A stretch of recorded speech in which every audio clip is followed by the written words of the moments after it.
Hey. Hey, everybody. It is Tuesday. I'm Joker from Players Wanted. With me is Just Buck. Have no idea where Virchew is. He's responding to me on Messenger, but he's not here right now. So we're going to talk a lot about fields today. We're going to talk about the top 10 fields that you should definitely attend before you end your airsoft career. I guess they don't like it when you say the word die on some of the stuff. So here we go. So, first and foremost, I want to warn everybody that next week we may or may not have a show. It's going to depend on my internet connection. I'm going to be on the road on Tuesday and on Thursday, so there might be a chance that we might not have it here. What's up, Emery? Thank you very much. I'm having a good day so far. Hopefully, you are too. So next week's streams are probably going to be hit or miss. It's going to depend on, like I said, if I can get connection. So, oh look, who is fashionably late? I have legitimately been waiting in the green room for 20 minutes, and for some reason, when I hit join, it just kept me there. I refreshed, and then it loaded me in. That's odd. We were both sitting here. I texted you. It was like, everything okay? And I said, "LOL, yes." And because I was sitting in the green room on my screen, I had no idea what the hell was going on. Who thinks it's bullshit? Who thinks it's bullshit? I'm not putting in on this one. Yes. Well, everybody, fashionably late. The man with the high cap, the king of the high cap, is the man with the mohawk, Virchew. See, that's what happens when you show up late. Your intro gets fucked. So 3 minutes. To be fair, when I show up on time, my intro gets fucked. No, I've been good with your intro for the last 5 or 6 weeks. Thank you very much. Make that 3. Well, I didn't notice what was going on until the chat started populating, but I still wasn't in, and it was so fucking weird. All right, Buck, you absolute god. Hey, what's up, Jay? How you doing? So yeah, today we're going to talk a lot about fields, the top 10 fields that you go to. Virchew is just letting them know that next week we may or may not have a Tuesday or a Thursday show. It is definitely going to depend upon my internet connection. Well, wait, let me rephrase this. For sure, Tuesday's off of it because I'm going to be at I'll be at Hamilton at that time. I would say Tuesday's definitely off for me because Tuesday is my birthday. Happy birthday. And I will be far too intoxicated to be on the live stream. So let's just make this crystal clear to everybody. Tuesday next week, we're not going to have a show.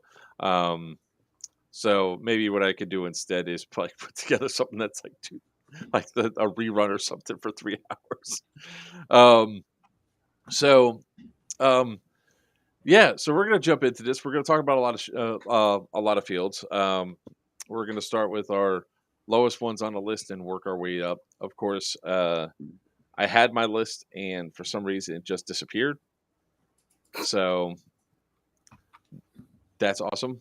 Really love that. So I'm going to go type it up real quick as we talk there. So how is everybody doing today? Chaos, pure and utter chaos. Gen Con is coming up. My house is a disaster because they're shipping stuff everywhere, and we have to get 3 cars loaded up to go do a 4-day long show. That is always fun. Definitely sounds it. What about you? What about you there? Look, guys. All right. I know I'm usually the talker. I need you two to talk. I need to type my list. I wasn't sure what was going on. Not too much in my world today. Hung out with the wife. Yesterday was pretty eventful. Just kind of did some house maintenance and things like that. And as you can see in the background, my wife is playing Destiny behind me. Guardian down. It's one of those days. How is chat doing? How is everybody doing today? Any questions thus far? What do you guys want to do? Thank you, Jay. Jay understands my pain. Thanks for the birthday wishes, everybody. When we talk, Tyler, you can go directly to hell. In fact, when I see you next, I'll give you a ticket that admits 1. You want to talk about it? Oh, no, seriously. Let's talk about the P90. I literally have hundreds upon hundreds of tickets to hell.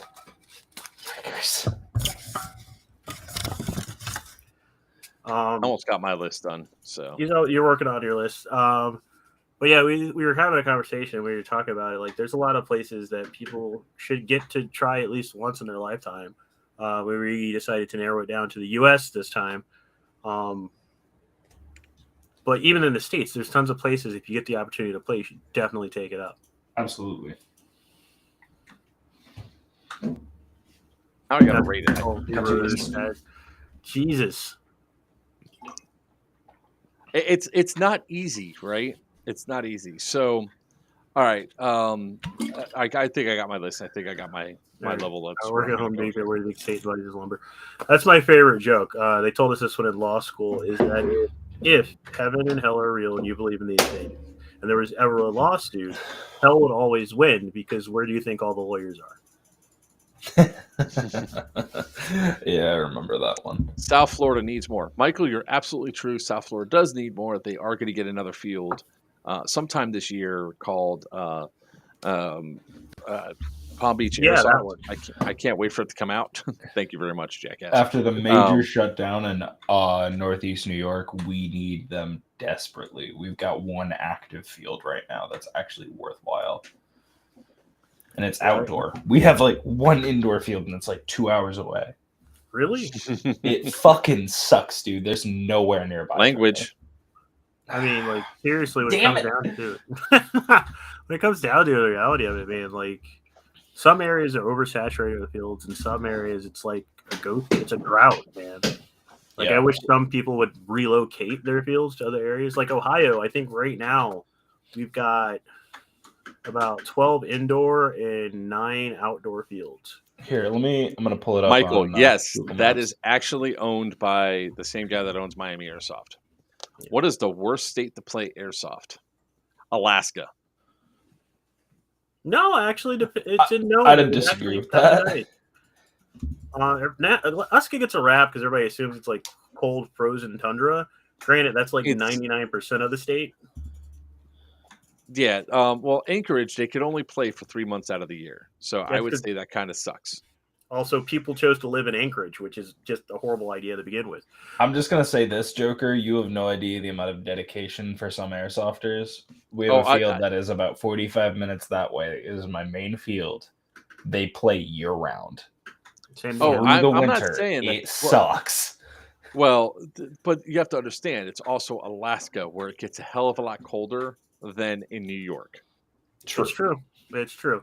We played in Nome. It was actually really fun because it was really weird. We played in Nome in the winter, but the field is in one of those valley cities. So, like, you didn't realize it was winter once you got into the town. Like people were chilling on the beach for crying out loud. It was so ridiculous. Maybe like one of the worst states because I just don't hear airsoft in some of these states. Maybe it's those Midwestern states like Iowa, Utah. I was gonna say Utah is probably the worst place they've ever played. Because State I mean, Utah's just hot and dry. It's hot and dry, and their like FPS limit was like 230, which was ridiculous in my opinion for an outdoor event. And then they had the police department there at Chrono double checking everybody's equipment. It was the weirdest thing ever. I got a ticket for swearing because Mormons. Yeah, I got a $50 fine for dropping I'm the so F-bomb. glad that I don't get ticketed for swearing. You be you're about to, sir. You're about to.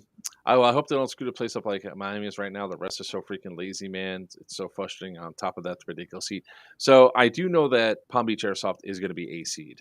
So that's good. I didn't. Oh, sorry. That's one of those things people don't realize how hard it is to actually cool an airsoft field. Yeah, I need to take this. So guys, do that. Keep talking about it. Keeping an airsoft field cold is insanely expensive because when you get a bunch of hot, sweaty players running around on a field, the temperature goes up and up and up, and then your AC is just fighting to bring it down. Like even if you've got like those giant helicopter hurricane fans, the ones made from like rotor blades, cycling through with an AC pumping cold air, players raise the temperature. Like it gets insanely expensive. It's probably one of the highest overhead costs is actually temperature control of the building. Like some people are like, oh, it's got to be water. No, it's literally heating and cooling the building once players in there. New Jersey is only like one indoor field left. Yeah, I heard about that, man. You guys lost like 3 fields in like the last 2 months. We apparently just gained a Zulu, and I didn't know. We have Zulu 24 now. It's like 15 minutes away from me. Yeah, so it's a hard industry to be in as a field owner because you're absolutely dependent on your community to make sure you meet your overhead minimums, and most of the time you're barely hitting those minimums. Especially now in the internet age. Back in the day, it used to be you made your overhead on consumables like BBs, green gas, and things like that. But now with like there's speaking of which, one of our sponsors launched a thing where you can buy bulk BBs and have them shipped to you monthly. Did you not see it? Jeffy? You're muted, bro. Yeah, Airsoft Hefe. Airsoft Hefe. It's up on their website. You can order a monthly subscription for BBs, which is a player. That is awesome. As a field owner, you're going, no! That's one of that's like one of the funny things about it. It's like I have when it comes down to like fields. So I want to get off the negative. Michael's just like he's not going to like where my Airsoft falls on this list. But I want to start going off and going through our top 10 list because I have a feeling that my top 10 list is going to be different from Zin's top 10 list, which means we're probably going to have potentially upwards of 20 fields that we're going to be talking about. So I'll start off with my number 10. And that's going to be it's so hard to pick it out. This one, Black Ops Airsoft, in Bristol, Wisconsin. It's definitely a field that you're going to want to go to. It's big, it's massive. They put a hell of a lot of time inside of building up their field. It really is I think I want to say it's like 120 acres that they have out there at Black Ops Bristol. Will puts a hell of a lot of time and energy inside of his field. And when they do events there, like Colony Wars is the same weekend as Geigerlands, which is also probably impacting a little bit of our people that typically travel to us for Geigerlands.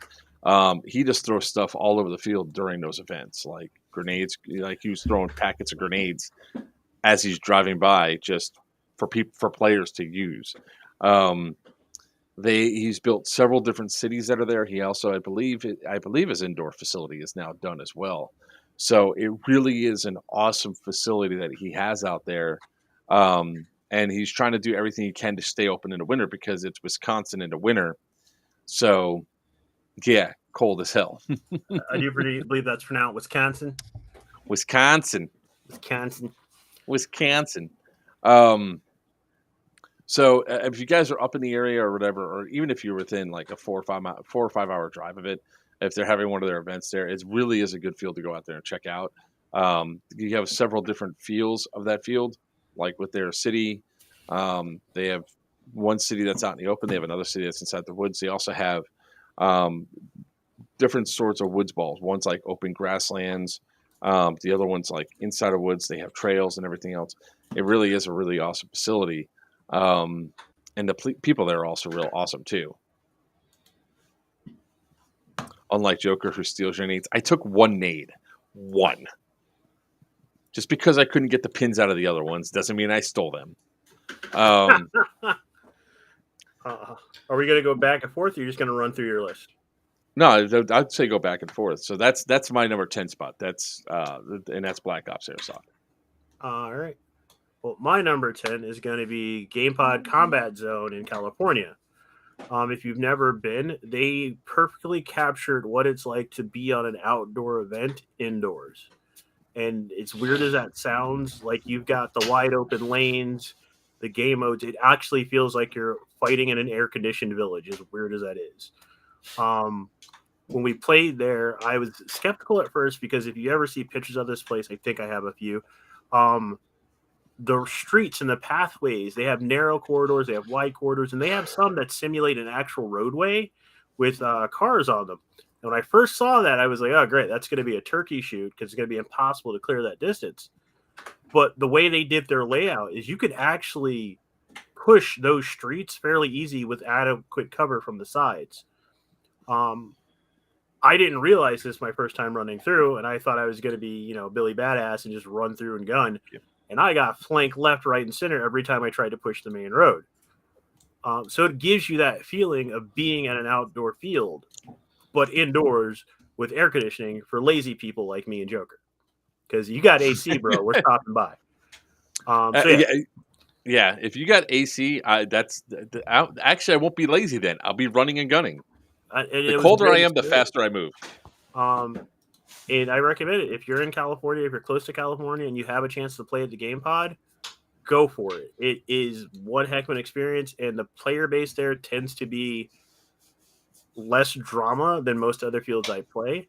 And that's because I watched, most fields have a 2-strike rule or a 3-strike rule. I watched a guy get overshot, and the ref took the guy that did it, threw him out of the game. There was no conversation. There was no nothing. It was like, you, take a seat. And the player went, my bad, and walked out. There was no argument. There was no complaining. I was shocked. But that was a continuous phase throughout the day. The refs took no crap from anybody, and every single player that called on something went, okay, you're right, and left and walked off. It was insane. So that's my number 10. Buck? Currently, my number 10 would have to be CNY Airsoft. If you guys have ever been, it's a bit of a mess, but it's outdoors just outside of Syracuse. It can be a lot of fun if you get a good chunk of people going throughout the days. It's not great, but it's not fantastic. I'll leave it at that. What's the field look like? What's the field have on there? A little bit of information there, Buck. Sorry. If not, we're just going to pass you right by, sir. Apologies. Pretty much, it's a pretty bare bones field, to be 100% honest with you. It's 90% outdoors. There's very few, very bare minimum structures. Most of the structures are made out of cardboard, or not cardboard, plywood. It's pretty much exactly what most people would think of a very starter field would look like. It's sparing. There's not really anything else to it. So, all right.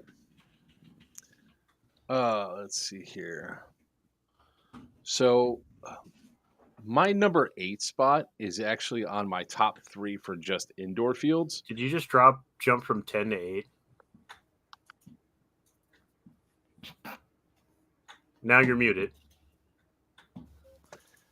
my my number 9 spot. Sorry, my number 9 spot There it is. is actually my number 3 spot for indoor fields, and that is S&S Airsoft. So S&S Airsoft actually has a really awesome indoor field when it comes to actually set and design and everything else like that. It is absolutely fantastic. In fact, I'm gonna show some video if I can find something real quick about this place. When people like sit there and they say stuff when it comes down to like indoor fields and everything else, one of the main things they did, they took they had a professional Hollywood type set designer come in and design their interior. And when I say that it's you go inside and you're sort of transported into a different realm, I'm not lying about this, right?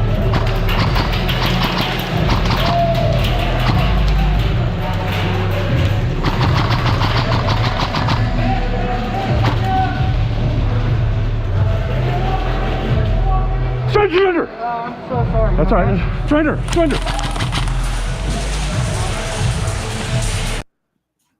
So that was just one spot. Let me see if I can put in another one here that gives some ideas.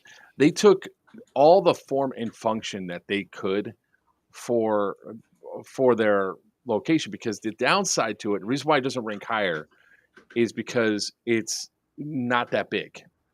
If it was a large facility, I mean, look at some of the stuff they have there. Meg. They got the truck there. They got the pause. Damn it.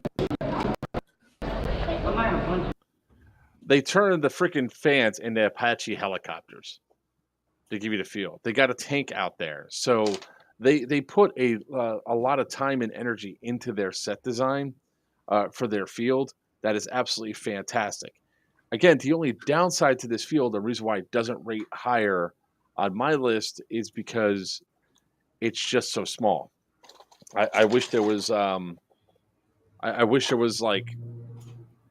I just wish that if this facility was the same size as MA, 20,000 square feet, it would be absolutely fantastic. It would be. The one problem that I have is, like, especially with my rifle and with Tinker's rifle, we can shoot from spawn to spawn. Easy, straight line, no drop, no nothing, and it's just a really awesome, fantastic field. Now, I'm going to talk a lot about SNS and where does SNS rate for you there, Virchew? SNS comes in for me at number 6. Number 6, okay. Sorry, 1 second. My food finally got here.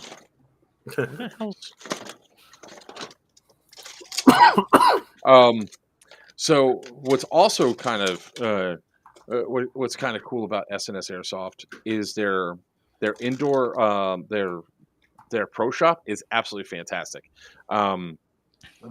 Because they have mostly I would call it a speed soft community. They have a shop really set up for like high kappas and everything else. It's like one of Virchew's playgrounds if he goes there. Yeah, with all the stuff that they have. It's the people that they have there are extremely knowledgeable and everything else. SNS Airsoft is located in Atlanta, Georgia.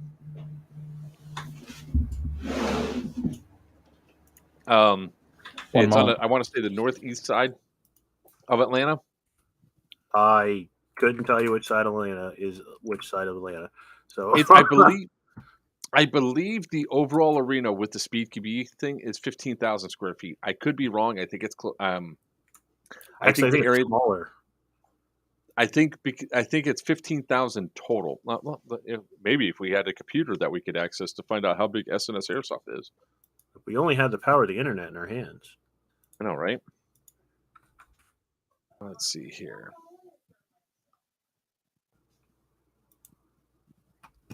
Arena.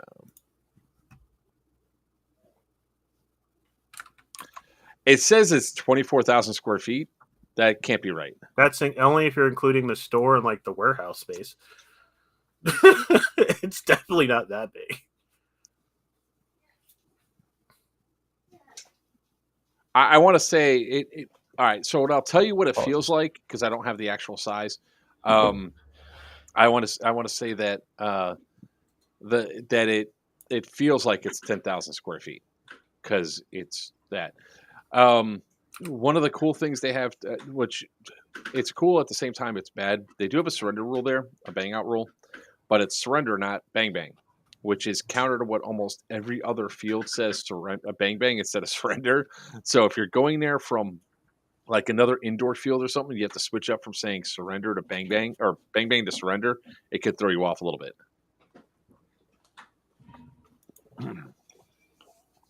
It's northeast of Atlanta. Thank you. That's what I said was northeast. Yeah. So the other cool thing about the when they go through and they're doing the safe, like every time that you go in, they talk about the game mode and all that. They show you what 10 feet is up on the wall. They actually have a visual representation of what 10 feet is, which is pretty much the length of their staging area. So they don't want you to shoot within 10 feet. What I also like is the refs also don't take a lot of BS there either. Like if you go up and say, hey, man, this guy's doing this, and you have proof, they'll look at the proof and they'll do something about it. Right. Which I always appreciate that whenever a reffing staff or anything else will take a look at video that you have there, understanding that it's like sometimes only seeing half the picture. But if like we had one instance where it was there where I came around a guy and I shot him up and down his back. I shot him 4 or 5 times because he wasn't calling his hit. So I did 2 shots, went back, saw he was still there, and I just went up and down. And I was like, here, let me show you. And I was like, I can show you the video, but this guy, because there was an argument, an altercation that happened after it. That even involved me. It was another guy that he was yelling at. So it was even great. I was like, I got the video. And he's like, let's see it. And I was like, oh, great. I love it when a place does that so they can resolve the issue and punish the right people for that. And they take action. Now, I will say that like any indoor field, it has some problems with their player base, right? Some of their player base are speedy boys, so they can sometimes be a little bit toxic.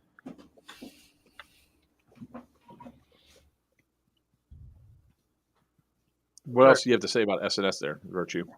Honestly, every experience I've ever had there was awesome. I spend way too much time building stuff when I go there, but every time I get to play, yeah, you got the speedy boys that generally there's this particular group, honestly. They get banned like once a month.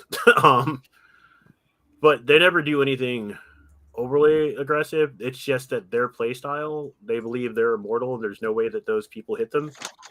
And it happens a lot. Yes. They learned the hard way about me with an MTW. But like the refs tend to be on top of them. And I have noticed that a few times I've got to play when those problem children show up, the refs are literally staring at them, like waiting for them to screw up. But all in all, it's a blast. But like I said, the field is really small, and once you know, I wish they would rotate things like on a twice a month or a quarterly basis, because once you know that field, it's game over for anybody else that's coming into play. Like the locals have that field locked down. Sometimes team balance is a bit off, I have noticed, and that's because I would agree with that. When you get a lot of locals on one team, they dominate that field because they know where every single thing is. Like the field is gorgeous, it's beautiful, but it's so small. There's like 3 control areas that if you take, you own the field, no matter what the game mode is. And they do have a lot of game modes too. I mean, they put a lot of time into their game design. They actually did something that we tried to do, which was they took game modes from every field they could think of. They went out and played and a bunch of other stuff and made a Bible of game modes that they could streamline to their field. Granted, a lot of them just turn into TDM. A lot of them just become TDM. Because again, once you reach that point where one team has control of the field, it's a turkey shoot. My only other gripe is some of the locations of their objectives really need to be moved because one or two of them are for I want to say 5 game modes. One or two of the objectives are in the same buildings, and those buildings are very easy to lock down. And once you get them, the other team has no chance of making a comeback. And that always that is like any airsoft field, though. Like when it comes down to it, with like the players knowing the spots and all that. Like me, like with me and MA, you get me. Hey, what's up, Cindy? So whenever you guys get me at MA, I actually have to sometimes remember when I'm bringing new players there and they're on the other team, I have to sometimes back off a bit, right? Because I just know too many of the angles. Yeah, well, so actually, in the image you're showing, that building to the left, the green one, the way those two doors are set up, they're in line with each other. So if I post up on one side, nobody's getting through the other door, versus if they were to stagger the doors, you give somebody the chance to take a corner. Yeah. But there's an objective in that building, and once you take it, it's game over. Let's see here. What's this one? I don't know. What is this one?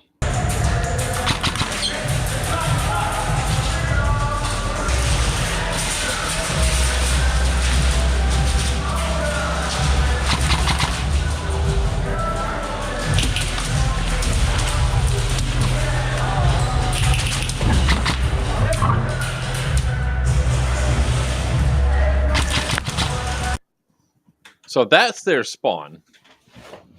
Yeah, and there's so many different, like even in that footage, like if you pan back to where you just were looking, so you got 1, 2, and off to the side you have those 2 windows that look directly across into another building. Like the field control is my major issue with them, but that bank vault door looks amazing. Yeah, and that where my rifle's pointed at right now is actually right into enemy spawn. Yeah, and see, that's what I'm talking about. The way field control works there, it's just that should not be a thing. So when I came out here, I'm exposed to myself. Now we were dominating a little bit. Like these buildings were actually, I disagree a little bit with the way that you're describing the setup. Why is it not playing? Come on. Wake up, Buck. Apologies. I'm here. Why is it doing that? Why is it not showing? I because you touched I don't it. know. Shut up. Joker broke the internet again. He usually breaks the internet. Hopefully you shut the hell up. Look who's swearing now. I said hell. So all that in the background that you see there is all their spawn. And the only reason why I was there was because of that person actually right there with that purple flashlight. No, he's got the shield up, man. Huh? He's got the shield up. Yeah, that was a problem. So there's times where I go to most of the time when I go out to these places, I go to play and have a good time, right? I really don't want to turn on the switch because I know if I turn on the switch, I can go hard, I can hot and heavy, I can go hard, and then I'll be all up inside your face, inside your in your spawn area, making sure you can't progress. And that was essentially what was happening here at this game. So now it would not be too much of a problem if the field was bigger. That's the only thing I wish. It's like it's really not a critique. It's not. I'm not trying to drag down on the field. Like I said, it's one of the top 3 fields I like going to for indoor. It's just the size of it. Unless they talk about your mama. But no, so I get what you're saying about this, but that's my thing right here. Is that's their spawn area back there. If they were to put a half wall right here in that gap, slightly like 2 feet in front of it, it would solve this issue right here because you're exposed, but you have a clear line of shot down to their spawn area. Yeah, sorry. That's all I got to say. That's your number 9. Jesus. Oh wait. Oh, here's another good one for there, because I really want to show off like some of the field on. If I have the footage, I want to show it off, right? Yeah. So it's a gorgeous field. I'm not going to deny that. Yeah, it really should be rated higher on this one, but I have a lot of great outdoor fields that are here. The guy that owns it literally has what I like to call FU money. But he's got FU and the guy next to him.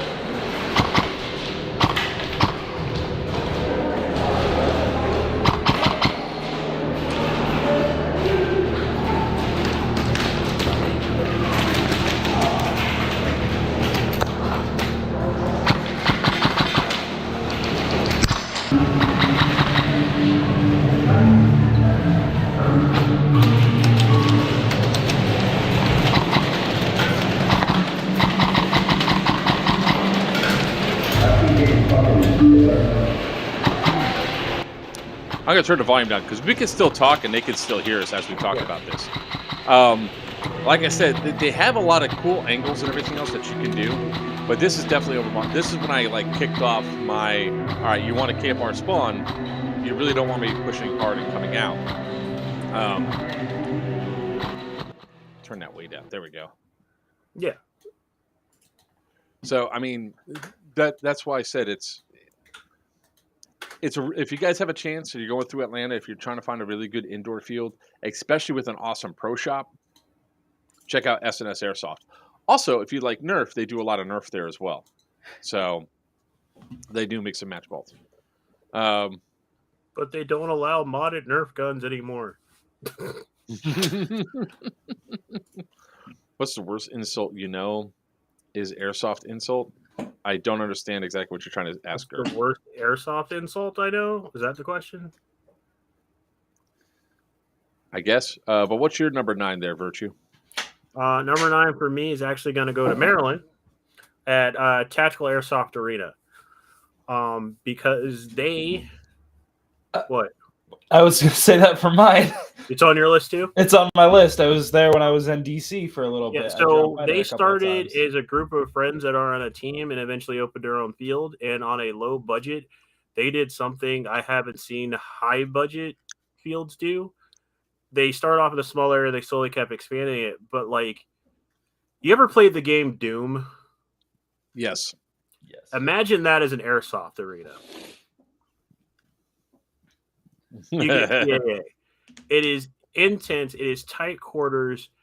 Like you get lost. Like it's insanity at its finest. Like you will pop out somewhere and cannot figure out how you got there or how to get back where you were. Hey, the layout of the field, how? Yeah, right. Where'd I go? Brilliantly designed, and even the locals that have been there for years still get lost.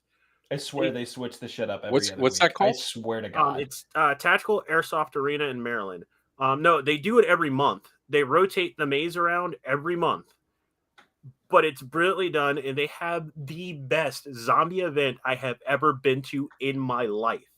They hire guys. It's a company called, I think, Bennett's Curse Haunted Houses that do like haunted amusements during the Halloween season. They bring them out for their zombie event and let them rearrange the field. I have never actually been terrified at an airsoft zombie event before. Ooh, and they're open Wednesday from 6 p.m. to 11 p.m. What year did you go? God, What location are you talking about? The original one I think is Rockville, and I think they opened one in Manassas. There's one right outside of DC, right near Fairfax. I think that's Manassas. They have Rockville, and then they have Manassas. Because that's the one I went to. I fucking love that field. Yeah, they're both almost identical from what I understand. The what they did with the walls was actually semi-brilliant. They're corner braced, but they're anchored. But the anchors, so if you go there, you'll see a bunch of holes on the floor that have been plugged with like rubber stoppers. Mm-hmm. Because over time, they just made a grid in the floor that they can flip and rotate walls around. Like I said, it was brilliantly done. Nobody's ever done it. But like the zombie event, the first year they ran the zombie event, I want to say was 2003, 2004.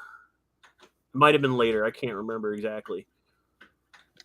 I have to go back and look at a bunch of stuff. But either way, so the player, unlike a normal zombie event when you die and you become a zombie, they didn't do that. They had zombies already in play, and they killed the lights at random. Like your game starts off, and then the lights go out. And you can turn lights back on. As a player, you have to find them. You hit the button, the light opens up a small area. I am willing to admit I screamed like a small child because I hit a button to turn on a light. I turned around. There's 30 zombies rushing me that I did not see until I turned on the light. I screamed, started shooting, and ran. Nice. It was brilliant. If you get exposed, the idea is to run. If Run. you are not exposed, crouch and huddle into a corner. The guy that ended up basically winning and surviving through the entire event was he brought nothing but a pistol, a black cloak, and a blacked out mask. The way he won was he found a light, hid next to the button, and didn't turn it on. If anybody came in to touch the button, he would shoot you. Nice. He said zombies were stumbling by him all day. Players would run by him, and he didn't. He sat there. He said he brought a Camelback, and he just waited. Apparently, he scared the crap out of a zombie when they turned the lights on at the end of the event, and there's a bunch of zombies standing there, and he stood up, and he was like, yes! And he scared the crap out of all the people playing zombies. Yeah, try not to cry loud. Yeah, the event was amazing, but the dedication and the stuff they put into this place when they first started was brilliant. I watched it slowly build. But playing there, I played again. I want to say it's 2019. I went to play again, and it was a blast. It still was a blast. But they did great with what they had, and I think the Manassas field is bigger than the original one. I'm actually looking the virtual that year tour. I shaved my head, so you probably didn't recognize me. I was at the 2019 one. I was there. I was building stuff in their shop. I was not doing shit that day. I came out at a whim. It was. They have an online tour now? I think so. What's up, Ted? How you doing? Yeah, there's a virtual tour that's on there. I'm looking at it right now. It's here. I'll share my screen. It's real choppy. And that's not, I mean, that's choppy for me. So, yeah.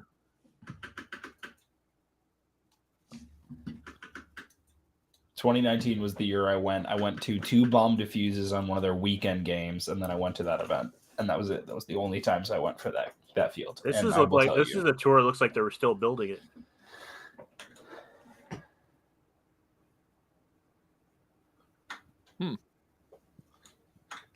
Yeah, because the walls aren't tagged up yet. Yep. Yeah, if you go there now, the walls have blacklight graffiti all over them because they used to do blacklight games.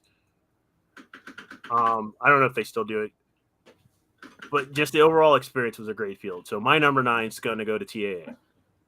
Nice. What's yours there, Buck? That's actually my number 5. Personally, my number 9 is going to have to go to Buffalo Battlegrounds.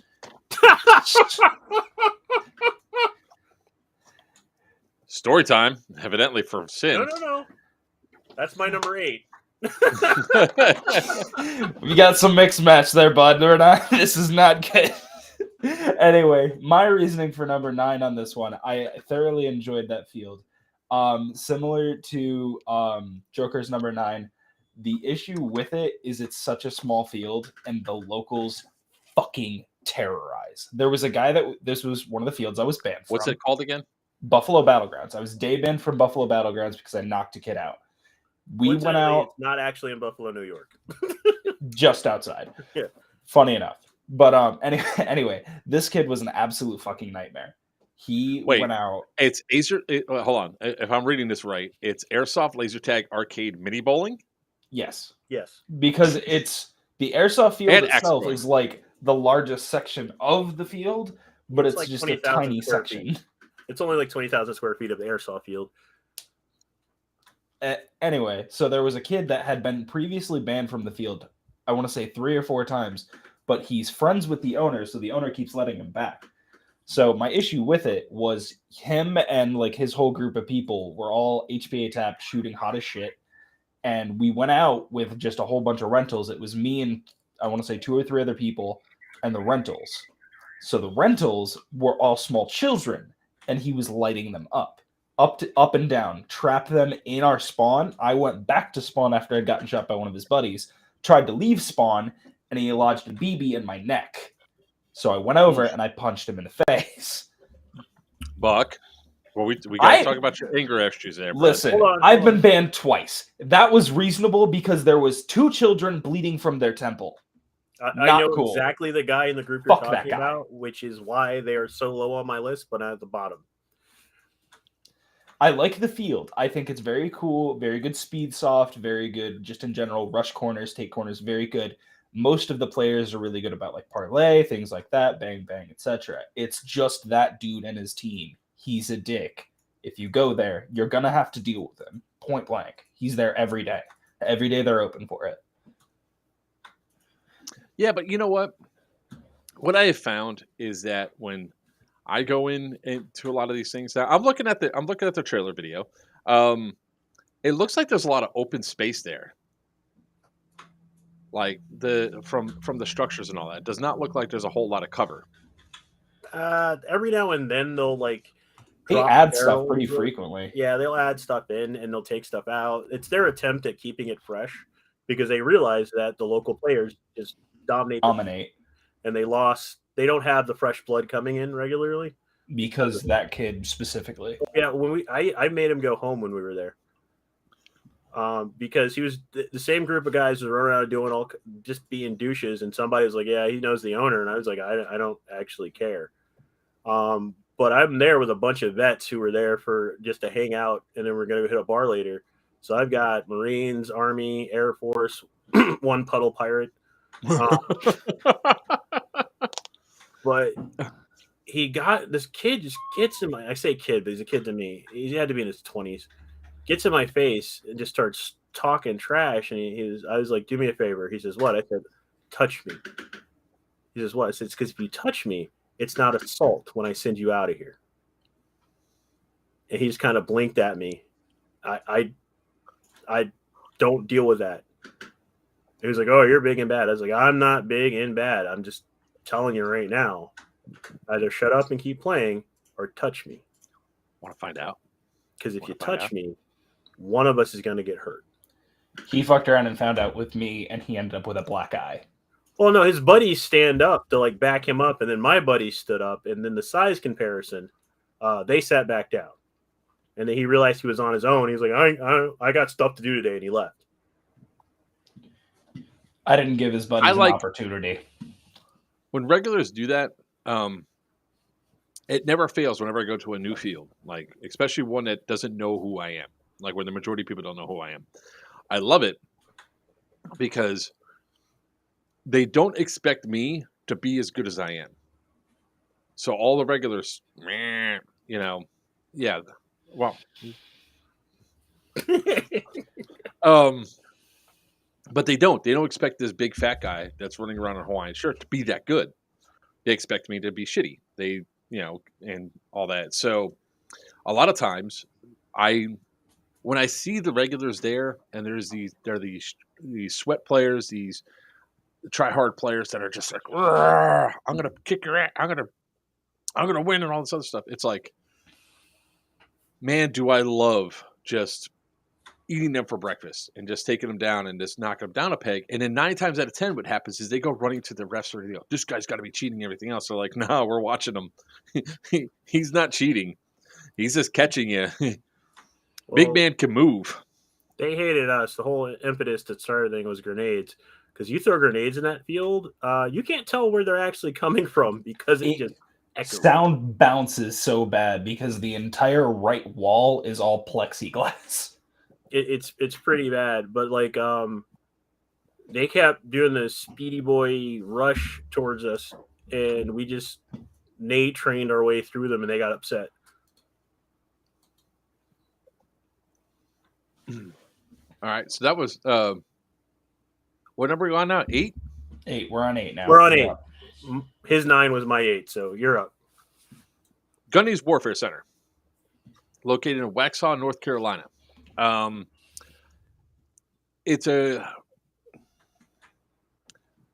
guess my biggest problem with the field and why it doesn't rate higher, because they have a lot of great things out there.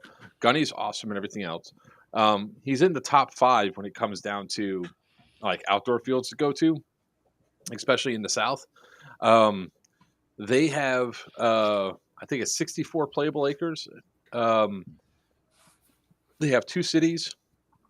They bring the gun truck in play quite a bit. That has a minigun on top. And no, I'm not rating it lower because I got shot in the neck with the minigun.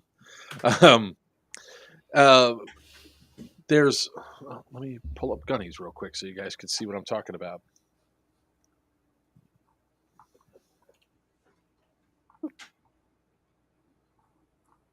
Let's hope if I actually search the right folder. 1 second, guys. They actually run some pretty good events there. All right, gunnies. What the hell? Have I really not been to gunny? No. All right, this was like one of my funny moments that was there. So the way that they do some of their stuff is that they hold on. Let's pull it back up here again. Gunny. Like to take out the gun truck because they don't want pyro and stuff being thrown at it. So what they do is they use satchel charges, and that's what we're about to watch here. It was like one of the funny moments for the satchel charge. It's me versus the world, ma. Oh, fuck that.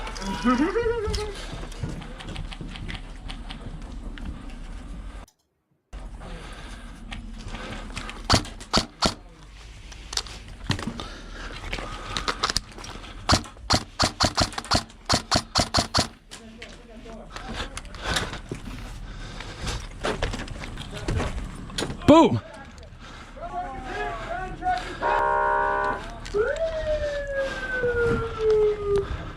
Now I will say, I'm surrounded here. Thank you.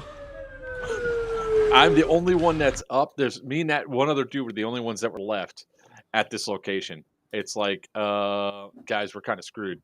Oh God, this was hilarious. All right. Here's another funny one that goes on that happened there, which I love. Come on, gunnies. Let's go.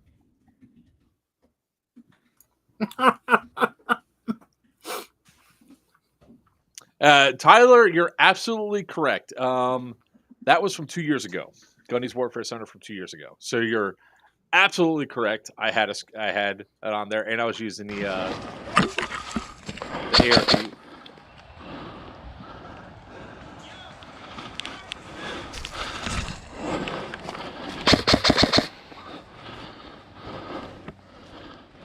Peekaboo.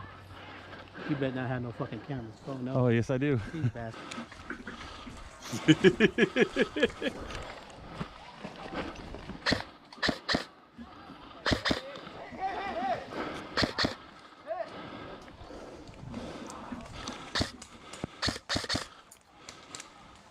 Hit!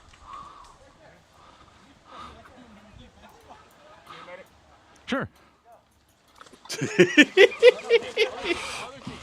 Bang, bang. How was I thinking? He medicked me. They.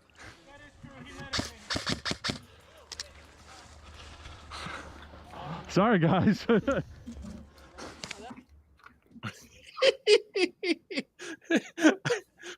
You need a medic? Sure. If you want. And here's one of my most graceful moments there as well. So that's like the woods that are right behind one of their main structures, which I believe they call the Alamo. They built some pretty good structures out there. This was another section that was out inside the woods. I'm not going full auto.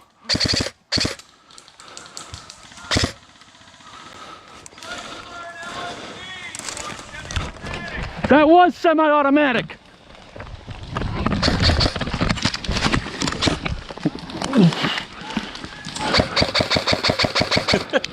So graceful.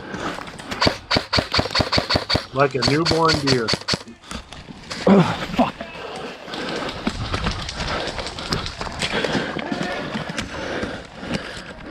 What's up, Garcia? How you doing, brother?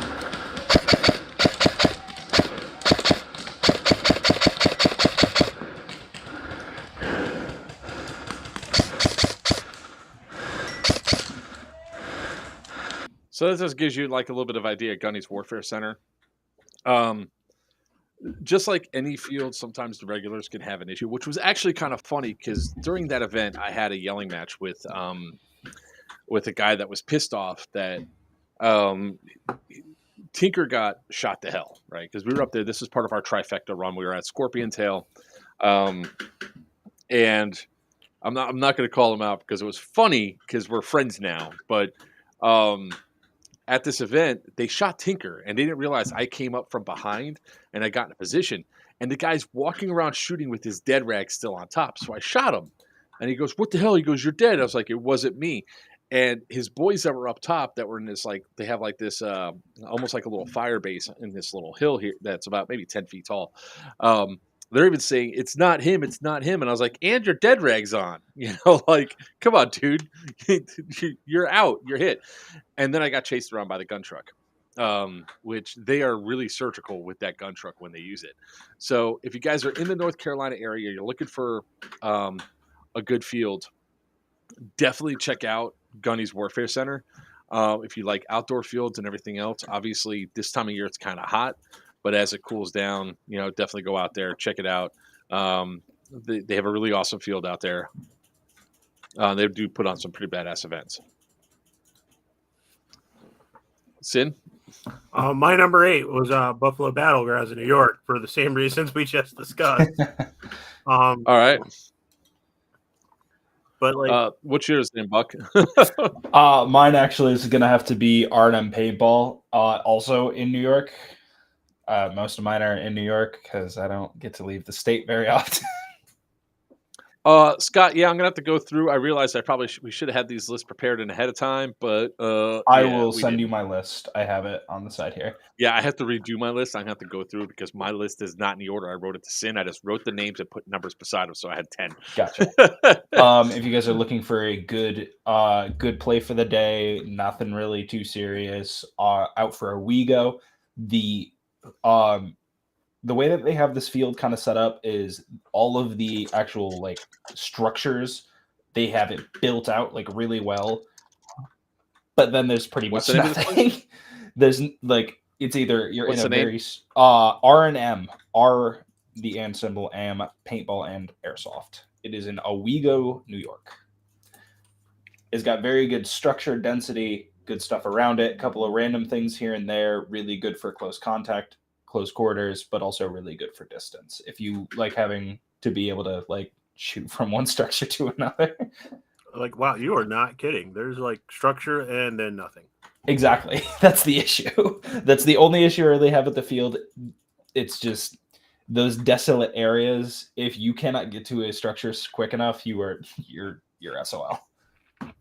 So what I'll say this is that, and this is going to be a pet peeve for me. If you have a field website, you really should like put your field up and pictures of your field up online. Just saying. Dude, most of the pictures are up on Facebook.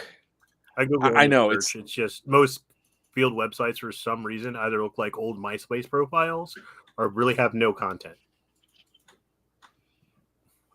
Yeah, it's weird.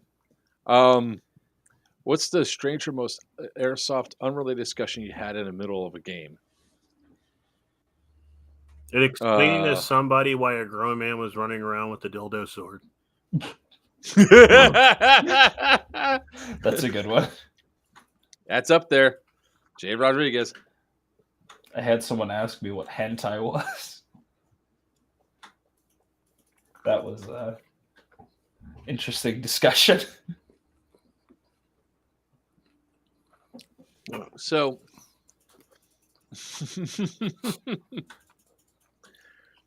all right, number 7. There's so many of these great fields that it's like, man, I really want to rate that one higher. I really want to rate that higher. All right, my number 7 is going to be Battalion Airsoft. Battalion Airsoft, located in Jacksonville, Florida. I will pull up some video right now as we talk about it. It's a massive indoor arena. It's like 40. I want to say it's 40,000 square feet indoors.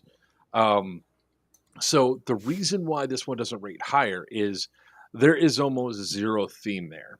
Is the first problem. Second problem, it is hot as balls in there.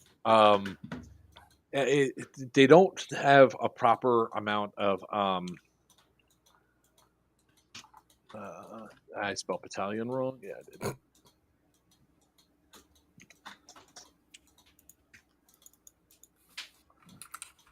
Wait, what the hell?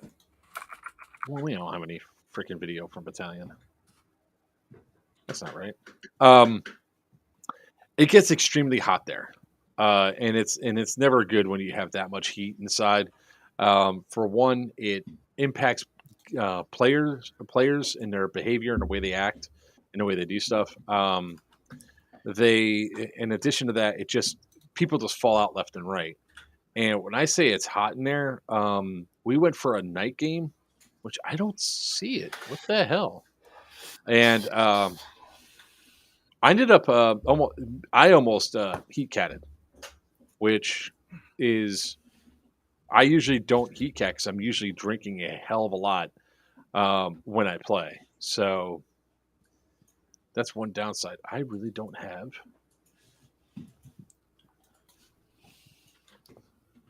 I have to have clips because Sin, have you ever had a chance to play there? Battalion once, and it wasn't a great experience, and that was mainly because of the other people that showed up to play. It was one of those events where, like, halfway through the day, I decided to pack up my gear and just hang out because it wasn't worth the drama. The field itself is kind of awesome, but, like, yeah, I need some kind of ventilation going. And I think it has the same problem that Miami has on occasion. It gets so hot in there that tempers get so heated that people just get stupid. Yes, that is very true. So, Battalion's another one that does suffer a little bit from some toxic players having some problems. This is actually let's see here. I'm going to pull up the video. There we go. Got it loaded. All right. So Battalion has a really loaded, really nice, large airsoft arena. But unfortunately, there's also a lot of open areas that you have to cross through. So with as much space as they have, they don't fill it with a whole lot of stuff. Now, they do have this boat, the ship that they built, like a battleship almost, in one corner. So it looks like they started with a theme and then stopped. And then you have these really wide open lanes that you have to cross through and fight through, which is in itself sometimes a challenge to go through and to get around. So there's no real theme to think of, and there's definitely a few spots that you can get where you could just murder anybody coming out of the enemy spawn. So here's and then on top of that, once you get into those positions, you then have people that get heated and pissed off because oh my god, you're spawn camping, sort of like this.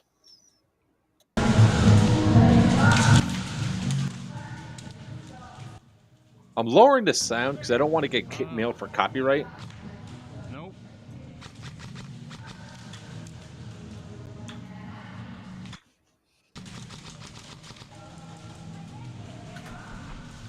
No, you didn't hit me. You didn't hit me. Your BBs went right past my camera. So over here over on the right, that opening I'm shooting out of, that goes right into their spawn.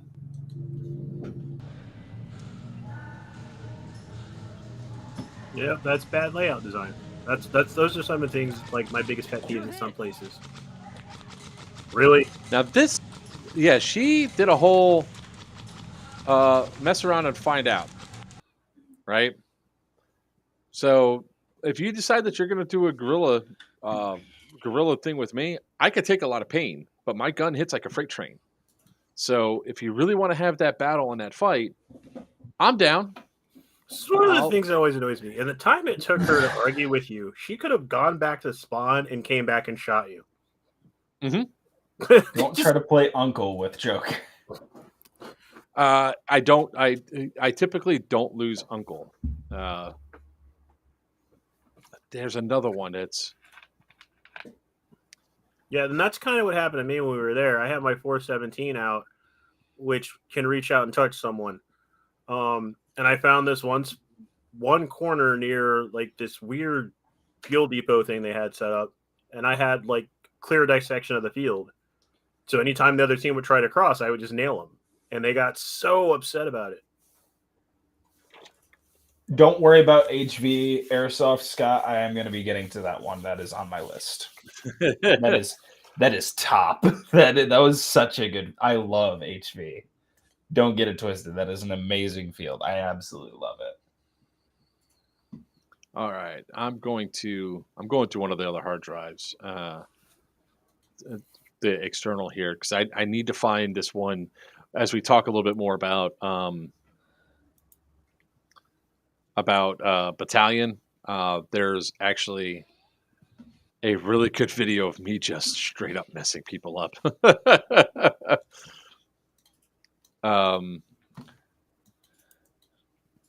There we go, clips. Oh, there we go, 2019 Battalion. No worries, Scott. It is all right. We'll give it all the honor it deserves, because that field definitely earned it.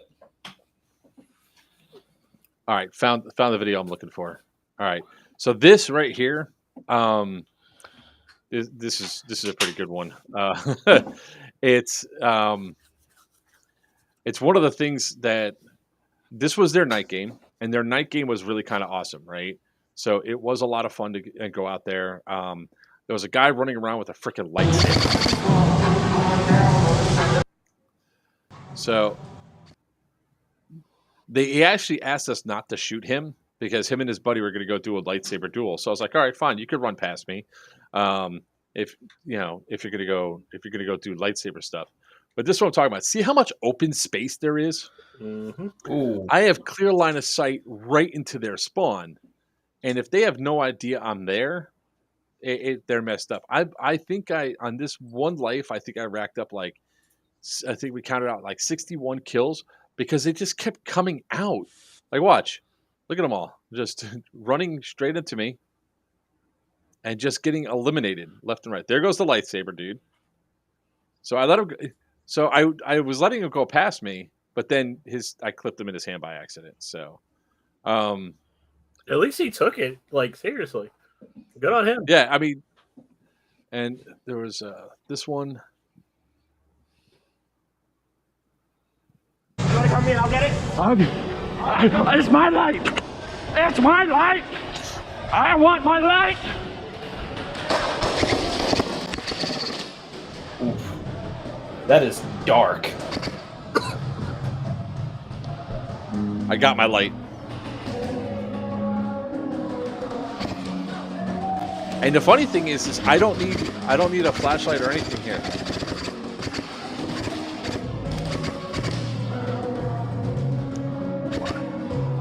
Ah, the PCC-9, it needs to get fixed again, so I could do more to that. I don't understand why they're all cuddled up in that one spot. Like they're all waiting for something. That guy did try to do an awesome move on me and just failed. Now I will say, this day I had no issues at Battalion. Everybody pretty much called their hits and everything else. I did make the mistake of playing inside of the night, the full auto game. I'll never do that again. No, it's okay, Scott. Honestly, if you guys have fields and stuff that you guys want us to talk about, by all means, yell them out there. Seriously, we may have never been there. So if you guys are in the Jacksonville area, definitely check out Battalion. Now they actually have a lot more stuff than just their field there. Their staging area is kind of big. Like I said, the only thing he needs is a couple of good exhaust fans to pull all the heat out. And I think it'd actually be a really good place to be at to play like during the summertime. Wintertime, it's awesome to play there because it's nice and cool. Now, I haven't been there in about 7 to 8 months, so I don't know what it's like right now. But the other thing that they have, besides they have a really decent pro shop, they also cater very much to the speed softer. So there's a lot of stuff that's in there. If you guys are looking for that speed soft gear and everything else, their field caters that. They allow HPA there, but then they have downstairs, which is down like maybe 4-foot drop.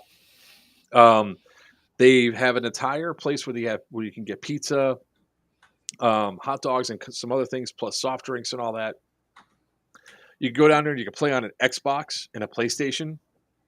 They also have foosball that's all free to use and play, and sit down and hang out in AC. So as a pro shop and downstairs are in AC, the rest of the place is hot as balls. So they are one of my top 5 indoor fields to go to, and they're top. We're on 7 now, right? Yep. Yeah, they're ranked 7th in my overall fields for Battalion Airsoft. Sid, you're up. All right, so number 7. So my 6 and 7 were in a tough spot. And that, oh god, this is hard.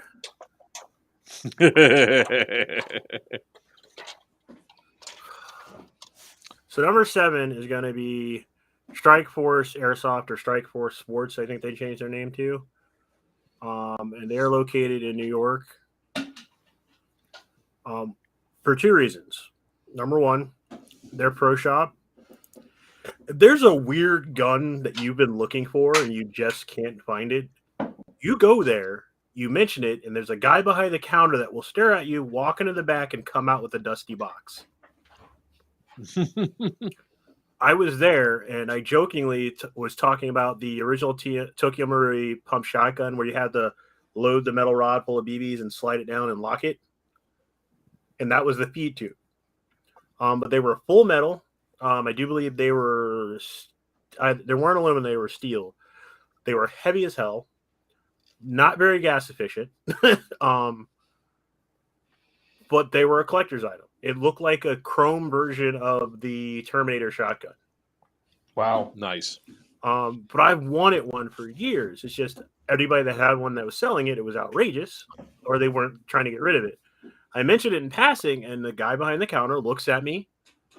He says, "Wait a second." He walks away, and I'm like, "What was that about?" And everybody else, like the regulars, just laughed. Sure enough, he comes out of the back with a box, dusts it off, and goes, "This is what you're talking about?"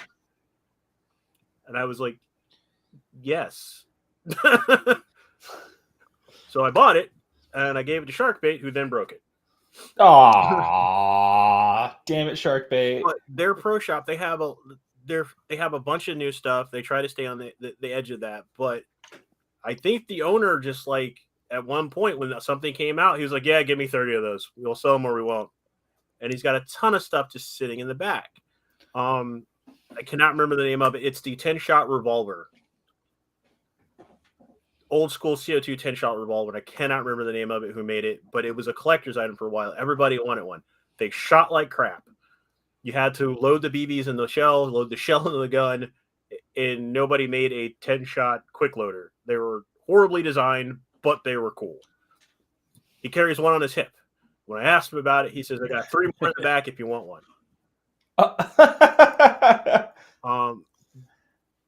Their pro shop was freaking phenomenal. And then when you go out to the field, I don't know if I can find. Okay, Google Images shows up. Their original field was set up like an indoor village, and they had this maze of buildings and stuff with some clear areas, but it wasn't. You didn't feel constricted by their field layout. The building combat was amazingly intense because they had, if there was a free fire lane where like somebody had an obvious domination, like if you got to the end of it, they built an encounter in almost every point of the field. I thought I was taking up a great spot, but I realized that right next to me was a little rabbit hole about 3 feet off the ground. This kid pokes his head through and shoots me in the ass. Their new field, from what I understand, I haven't had a chance to go back, but I got to see video footage of it, is they did away with the wood walls and they're now all aluminum. And there was a reason they did it, because they're lightweight and easier to rearrange the field. So they're doing. Michael, I'll address that question in a second. Let's keep talking about this. But so what they started doing was it's every 2 months they rearrange their layout, and with the lightweight walls, it makes it easier. I haven't been there to play to experience it, but I imagine grenades are going to be a nightmare. All right. So, Michael, they explain why they don't have inventory up on their website is most airsoft fields don't have their well, they might not even have an inventory system to begin with. But if they do, it might not be tied into their website. And go through and add a bunch of SKUs in there. Nah, they'll rather just work on the new hotness of, hey, this new gun came in. You know you want one. Come get it. Yeah, that's a major part of it. And the other part of it is, from the business standpoint of it, you have to pay people hourly wages to bring in and count and put that inventory in. Then you again have to pay somebody else to scan everything in to make sure the website's up to date. It's just an extra expense that a lot of fields can't afford. But yeah, so my number 7 goes to Strikeforce. If you ever get a chance to go play there, it's an amazing field. The player base there is the most don't give a crap. Like my motto has always been, it's airsoft, don't take it too seriously. Their player base embodies this. Last time we got to play there, they had a costume party in the middle of July, I think it was. And everybody showed up to play airsoft in the most ridiculous costumes ever. The highlight for me was the kid in the inflatable dinosaur suit running around with an LMG.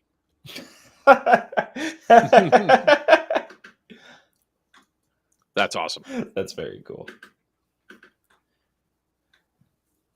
So that's number 7. You're up, Buck. Wonderful. All right. So unfortunately, this field is no longer here, but I had to add it to my list because I miss it. For those, that defeats the purpose of this list, Buck. Piss right off. This one's worth it, and I want them to bring it back because it was that good of a field. The owner, if you're watching this, please bring it back. I'm begging you. So for those of you that have never been or never got the opportunity to, Watertown Airsoft League. It was an incredible building that got rented out by a guy. Unknowingly, the entire foundation of the building was falling apart. So this field owner, instead of being proper, decided that he was like, you know what, fuck it. I'm going to get as much money out of this as I can while it's still standing. So he told the airsofters that came in every week to beat the fuck out of that building. And what did we do? We put holes to make clearings. It was amazing. I loved every minute of that field, and I miss it so. It was a great field. If you guys ever see a field like that, or ever get an opportunity to play it in like old abandoned buildings that get rented out for the sole purpose of beating the shit out of it before it dies, do it. Dude, it's worthwhile. It's very I wanted fun. to make styrofoam walls and doors so that people could breach them. And then I realized I'd have to clean up a bunch of styrofoam. And that sucks, because that stuff, when it gets its static charge, yeah. And not to mention how the different materials that all of the airsofters use for their kits that will make it static charged. Anyway, yep. Right. So Watertown Airsoft, if you ever find any videos of it, please send it to me. I love to reminisce. It was a very I'm gonna have to go through whoever that is and make everybody's list. I'm gonna have Sin and Buck send me their lists. I'm gonna have to re-edit my list because I guess I should start doing it from this point, so it makes my job a little bit easier. Instead of rewatching your fucking video back. Shut up. I knew that's what you were thinking. All right, let's see here. So we're on 6, right? Yep. Or 7? We're on 6. 6. All right. My number 6 is actually going to be Balahack. Solid choice. So good videos of Balahack. So, and the reason why I think that it's only number 6 for me, the gameplay was awesome. Now, if we're talking about events and all that, out of all the events I did, Rev was like one of the top, like in top 5 that I'll go back to again. Easy, hands down. No offense or buts. I'll do Rev again. The location is extremely well built. Don't get me wrong, but there is a lot of low ground. It is a swamp. That's why it's called Swamp Sniper. So I would say that here I'll start sharing some video again. Let me just find some Rev videos. You defending your brisket? God, that for like I said, if it was just straight up about the one event, I'd be all over it. I really would. I had so much fun at Rev, it wasn't even funny. But all right, let's see here. All right, like for instance, here's me causing chaos. And this is how the fight started.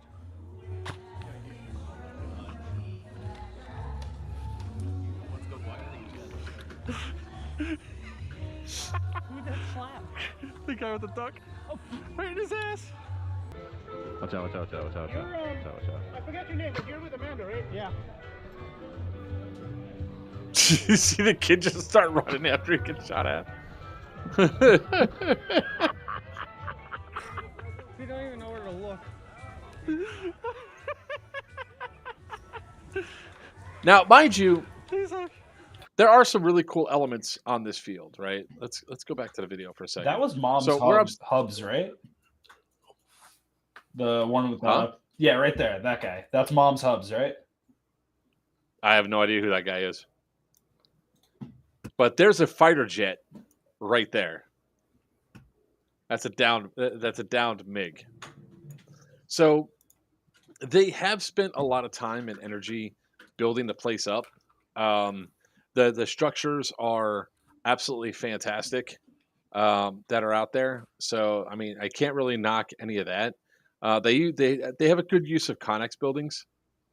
And there, there's a couple more fields that there's going to be like some more honorable mentions that I have to go through and talk about, because I mixed and matched outdoor and indoor fields. Let's see if I can pull up another video here.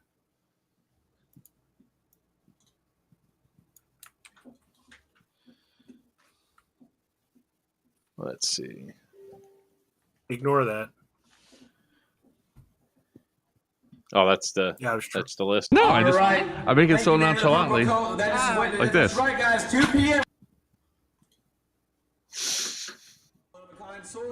This is me, Gray with Wasteland Radio. We'll get back to the songs of yesteryear. See you guys in a bit. I'm just gonna keep going.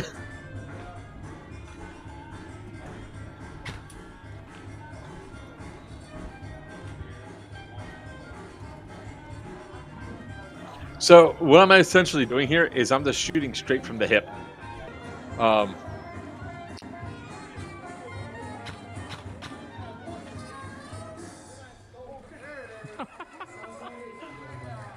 And what ultimately ends up happening is, it might have been. So here I'm just, so one of the best moments that I did not get on camera was here at Rev, where I'm standing right there, like right in that same spot, and there's two massive groups that are walking past, right? And I just do a hip shot. I shoot one guy in the second group, right inside of his butt, and I put the gun down. Now 3 people. Now those he goes hit. He puts this thing up. He puts the thing on top of his head. That entire group turns around with their guns up, starts looking. So 3 guys walk up, and they position themselves perfectly to where that group can't see me anymore. And I then take a hip fire shot at one of the guys inside of the first group, hit them. They go hit. They group turns around. They see that group with all their guns up, and it's all of a sudden.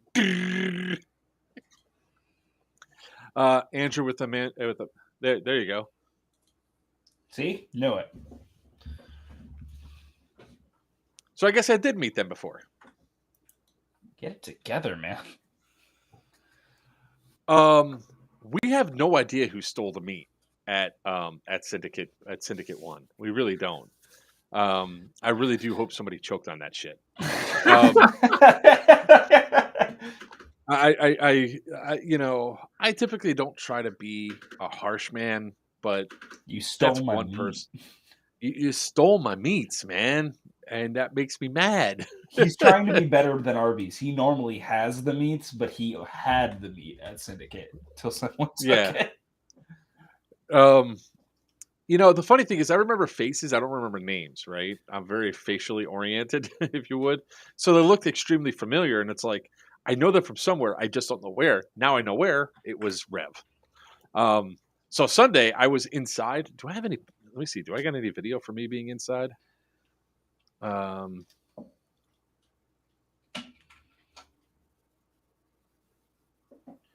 Is this it? I was told to shoot the guy in the suit.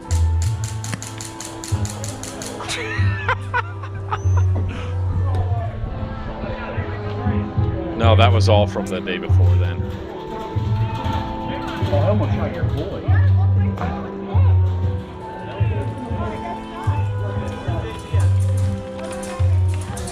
What I love is they brought the guys that were shooting right back to us.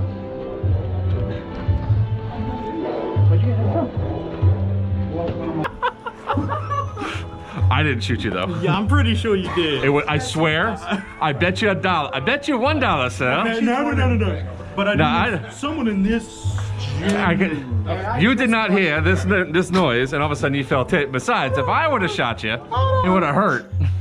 You would have felt it for sure, sir.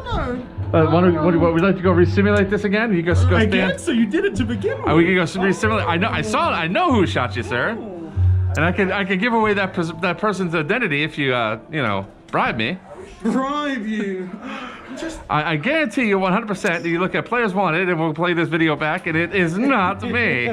No, I don't believe it was you. It was not me, sir. But It was the guy right there with the thing on. It was the little. Do I have it here still? It was the little silver single shot Springer that's like yay big. The guy shot right past. I was gonna do it, and then the guy shot past me. I was like, I guess I don't have to.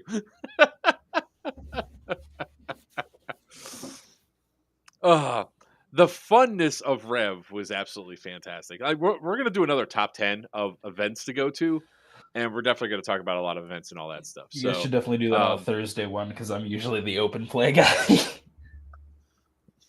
So that is my number 6, sir. What's yours, Virchew?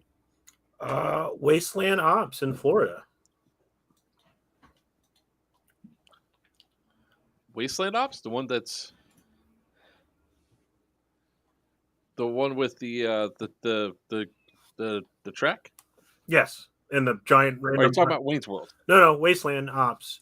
They have a bunch of there's buildings, there's terrain, there's woods, and there's a bunch of rubble on one side of the field. Mm-hmm. Because it used to be a Jeep track. Yeah, is that Wayne's World now? No, that's Wasteland Ops. I was kind of surprised that you mentioned Wasteland Ops because their structures. Go ahead. You talk about you talk about the pros. I'll talk about the cons. Well, so I can go through both. The pros were the diversity of the field and the players I met while playing there. The diversity of the field, because no matter what play style I decided to run, there was a way for me to be effective on that field. If I wanted to run my pistol and go CQB, I terrorized people in the structures. The structures were terrorizing on their own, but the fact that I was lurking in them made the experience more terrorizing for other people. I decided to break out my striker and go sniping. I laid down in a pile of rubble, and for some reason, I became invisible. The field itself is dynamic. It's not quite well maintained, but the field itself is dynamic. I don't know what happened. Maybe they ran out of money, or they hired. When was the last time you were there? Hold on. I have that somewhere right here. All right, we got you. I love dating. 2017. Oh yeah, that explains it then. Well, when I was there, apparently it's gone downhill. So to give counterpoints to that, yes, there are some dynamic areas of the field, right? The problem that comes down the line is that there's a lot. It's a lot of woods. There's like this elevated trail that goes around because it used to be literally be a Jeep trail. That's what it was originally designed for. There's one area where it's sort of okay-ish structures. Then there's another section that's I'm trying to pull up. Oh wait, here we go. Mini Milsim 3. Nope, that's not going to do it. The highlight for me for the day was when I took the high ground and nobody could figure out where the sniper shots were coming from. Good evening there, Seth. Hey, Seth. How you doing, Seth? So I'm trying to, you know what? Maybe it's on that drive. Clips. I'm just trying to find you guys some good footage And to again, this is show. why it's the top 10 fields you must visit, not like live at. I recommend it for the experience because it's one of the few fields that has that level of dynamic play. The Speedy Boys that did come out got murdered, which is always It's always a good time. But like I took the high ground with my sniper rifle. Nobody could figure out where I was coming from. I hid in a pile of rubble. Nobody could figure out where the shots were coming from. So this is actually Wasteland here. So that's why I said some of the structures are pretty basic. This one is Wasteland Ops in Ocala, Florida. Yeah, that's the area that's set up like a miniature speakeasy. Russian PT down. Watch out. That whole section, if you look at it from the top down, is set up like a speakeasy field.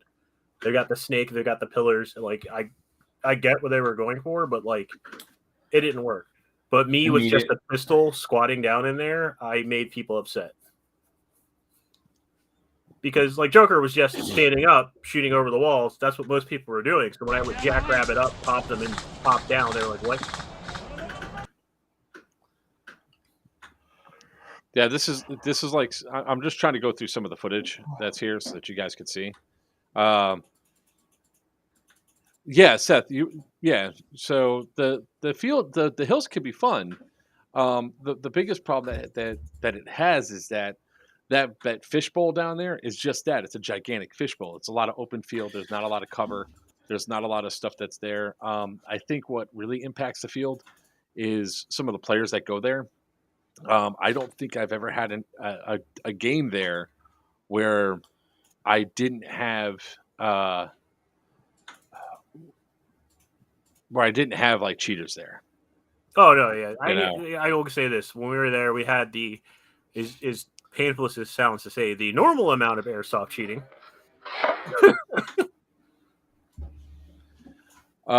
So some of the stuff is definitely dynamic because the hills go up and down and all that. The structures need work. I mean, one of the downsides of having structures in Florida is that they degrade very, very quickly. Like this is like was one video where I'm just like laying my BBs into them. One of the few times that I used where I used the scope cam because I was just getting so pissed off at these guys just not calling their hits. But it's an okay field. I mean, it's definitely better than some of the other options that are out there. In the like it's much, even though it's smaller, I would prefer going there over to say Raptor Airsoft any day of the week. I mean, we're all banned from Raptor, so. Yeah. But anyway, this is my top 10 list. Thank you very much. I like the field because of the dynamic styles of play that I could pull off there. It's one of the few times where all the crap, because if you're like me and you bring one of everything to an event, not understanding why you do it or that you're ever actually going to use them all, I actually got to go to my bag of tricks and use just about every gun I brought. Oh, hey, Mom. We were talking about you because you popped up in one of Joker's videos, or your husband did. Yeah, she heard us. Yeah, at evidently, Mom, we saw you and your husband. I saw you and your husband at Revelations. I didn't realize that you guys were there.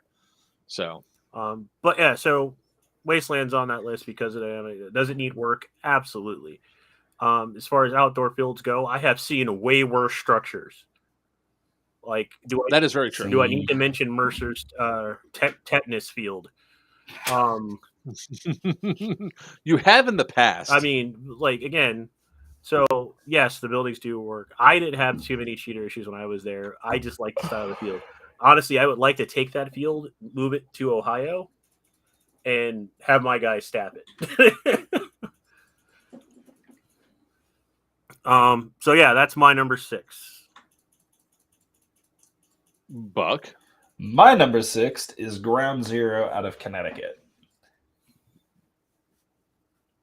You know what? It did not make my list, and I'm thinking about it now. I see it. I saw the gears turn, and I didn't want to cut you off if you had something for it.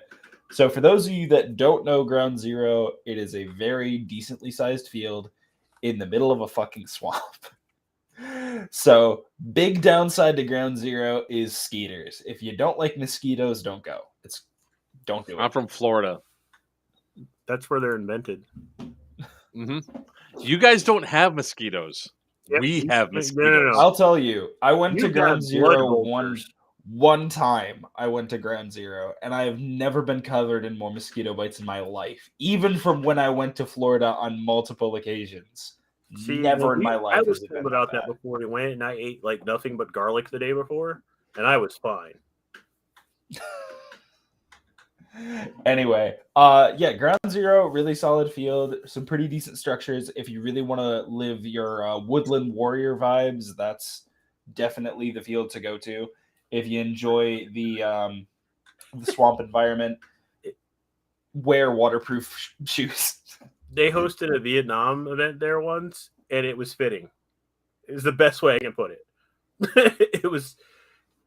Yeah. A very fun field to play. It's like what, 50 acres? I think they expanded recently. Actually, let me double check. 60. Yeah, they have updated just a few acres. 65 acres now. We got mosquitoes that take a running start to fly. Exactly, Mike. Again, you guys got blood vultures. All right. Moving on to number 5. This one. Now, these top 5 are fields you should definitely go to. These are, at least for me, these are these ones that I highly recommend that you guys go to, check out, play at. One of them I know is going to be controversial, but it's something that's just one. It's only going to be one. It's just Okay. one. Because I haven't mentioned it yet, so you guys know it's got to be coming soon. But this one is going to be Sherwood Forest. So if you have not been to Sherwood Forest, you need to be at Sherwood Forest for at least one event. I've only been there for one event, and man, do I want to go back. When I say that this place had some of the most unique use of materials, I am not even kidding. So for Sherwood Forest, if you don't know, they actually hold on, just got to pull up. Got to start pulling it up there. All right. So Sherwood Forest, they use railroad ties for all of their structures. So it's built up really well. They built crypts. They built multiple stories. They built multiple levels. I would love to play there when it's green because I went there in November and all the leaves were down. So the location that we're playing at. Right now, get him up in there, right now! You're dead. I'm coming for you. I'm gonna kill you. I'm gonna murder you and your entire family in your sleep. I'm gonna fucking murder you all. I don't blame you one bit.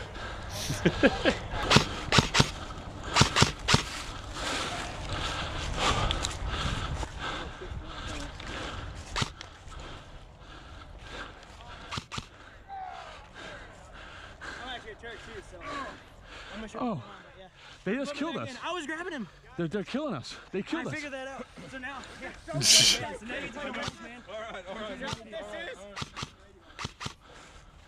So, let me pause this. Like that structure right there is nothing but railroad ties.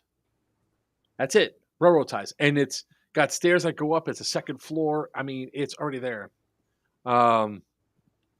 Yes, Alien World. There's been one field that's been in Maryland. So, Yep, that's my number 5. I got to go there 3 times while I was living in DC. Definitely recommend it to everybody. If you get a chance to go, give yourself that opportunity. It's a worthwhile field. So Sherwood Forest is primarily a paintball field, but they take a huge amount of care of it. The player base up there was exceptionally well done. They actually have a pirate ship in the middle of the field that they actually, during the summertime, they fill that area with water and then pump it out.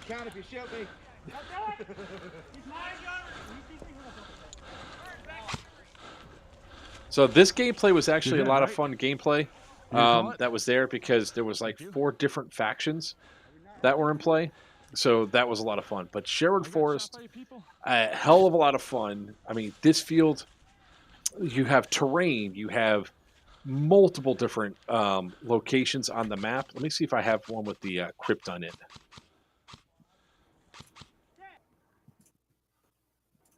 Let's see if this one is it. My legs are fresh. Move.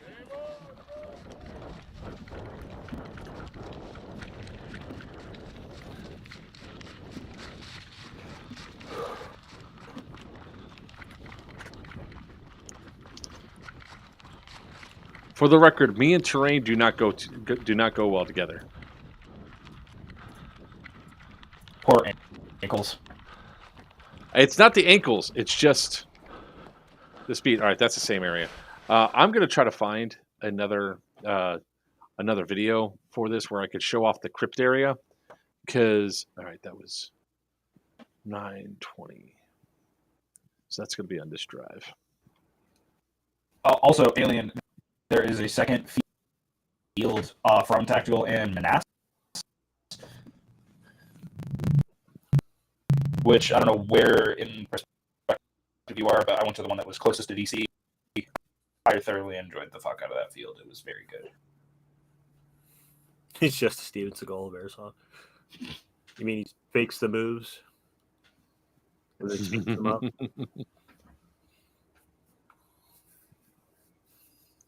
Where the hell is it? Gotcha. I don't know, man. It's your filing system. Yeah, it definitely is, and it's failing me right now. They're both owned and operated by the same people, so I recommend both of them. I only get to experience the one, but definitely give yourself that treat. Oh, that's probably why I didn't see you. Oh, that's sitting, because I was at the one in Manassas while you were in Rockville. Oh, okay. That's probably it. Because two separate. Because they made a semi-huge deal about me being there doing tech work, even though I asked them not to. I'm starting to get connection issues with the videos and all that I'm trying to put up. Maybe fix your internet, but killer. Going back to Sherwood Forest, how about you go sit on this spin there, buddy? Smooches. So when it comes down to Sherwood Forest, it really is this is widespread, really good arena to play at. If you have a good team, if you have a good company that's running the event there, you're probably going to have a blast. Now their pro shop is only really geared to paintball, so it's not really geared for airsoft, but it's well worth the trip out there because of how awesome. I believe it sits on like 45 acres or so, and it really is a lot of fun. I mean the crypt was like some of the most fun part because you could run to the outside of the walls, go up inside of they go up through the crypt and attack the city. It's fantastic, some of the stuff there. And when I was there, I didn't get a chance to play in a lot of the other areas because most of our job was going around the auxiliary ports on the outside. So yeah, it's if you have a chance, definitely check out Sherwood Forest. If you ever have an opportunity to go to an event there, take it. You probably won't be disappointed with the field itself. I can't say too much about the event, but the field is awesome. Sin, you're number 5.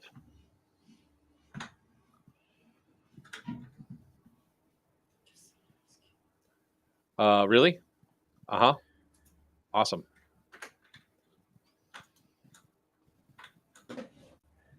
That's really, really cool, Sin. You're muted, we can't hear a buddy. single freaking thing you're saying.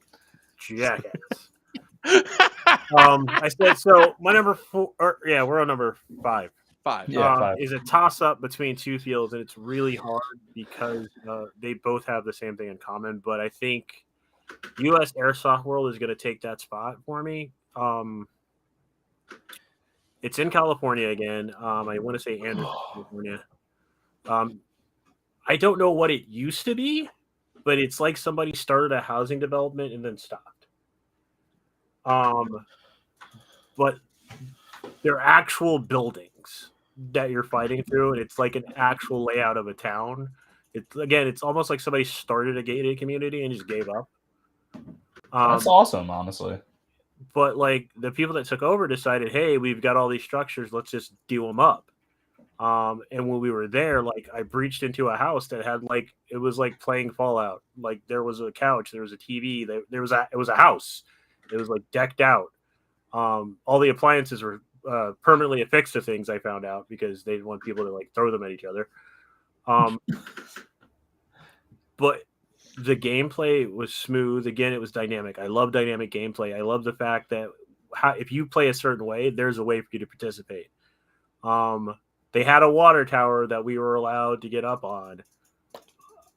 I've been told since that nobody's allowed on top of the water tower anymore. Because to be fair, it was kind of sketchy going up there in the first place. Because it was an actual water tower you had to climb up. And pray to God nobody saw you climbing because they would shoot you. On the upside, when we were playing, nobody really had the range or the reach to know me as I was going up. But once I got up there, I made everybody's life a living hell. Yeah, basically, Stu. But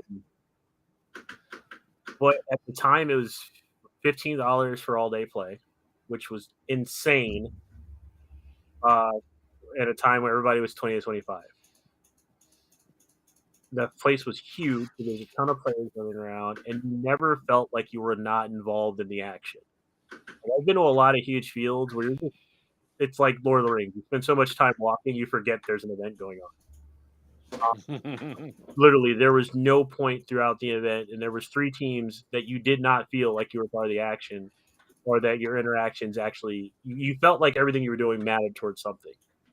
Because there were so many ways to get to objectives. There were so many ways to counter people to get to objectives. There's a capture a flag thing going down, and the guys over my radio are screaming through the mic. He's running with the flag, and they're like, he's running past the water tower. He's running past this building.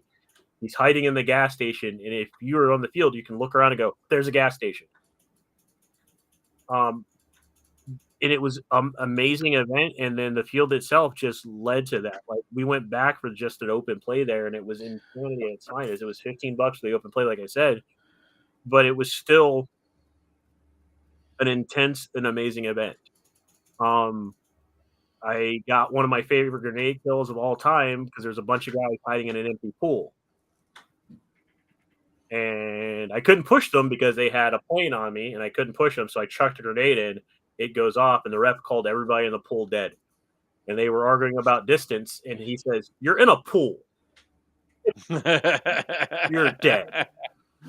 So I managed to wipe an entire squad with one grenade, and I felt really good about myself for the rest of the day.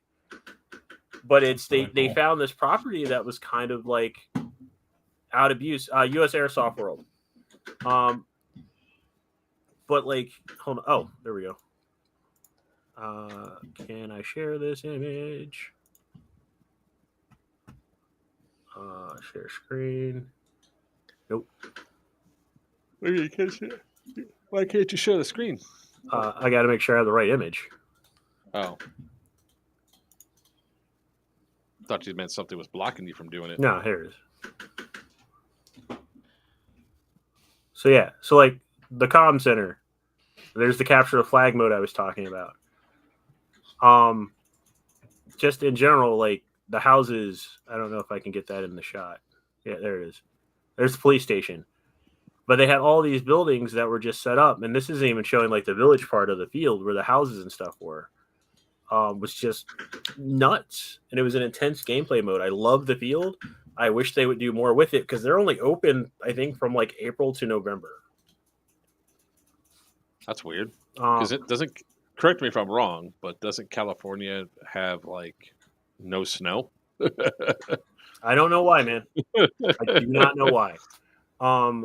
But they're also open from like I want to say it was like 9 a.m. till 4 p.m.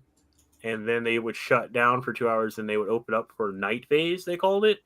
They would turn on all these spotlights that lit up the area pretty well, but it wasn't like full blown daylight lighting. You know what I mean? It's not like GTI when they turned on the spotlights. You could still lurk in shadows, and it was a blast. So yeah, that takes my number 5 spot. Cool. It's only 8.5 hours away. Oh, I love Stu. It's never a stream until Stu comes on. And the Joker's belt comes off. Yeah, that was digging into my side. All right. So what's your number 5 there, Buck? So we've actually already covered my number 5. Then we'll move on to my number 4.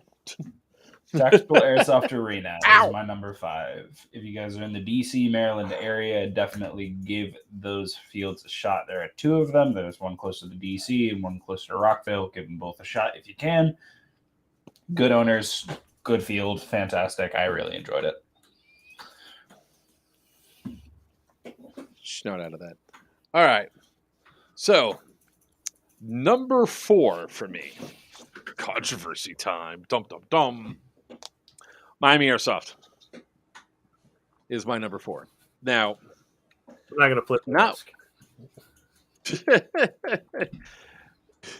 Now, when it comes to Miami Airsoft, if you go during the week, you have less likelihood of having problems with players, right?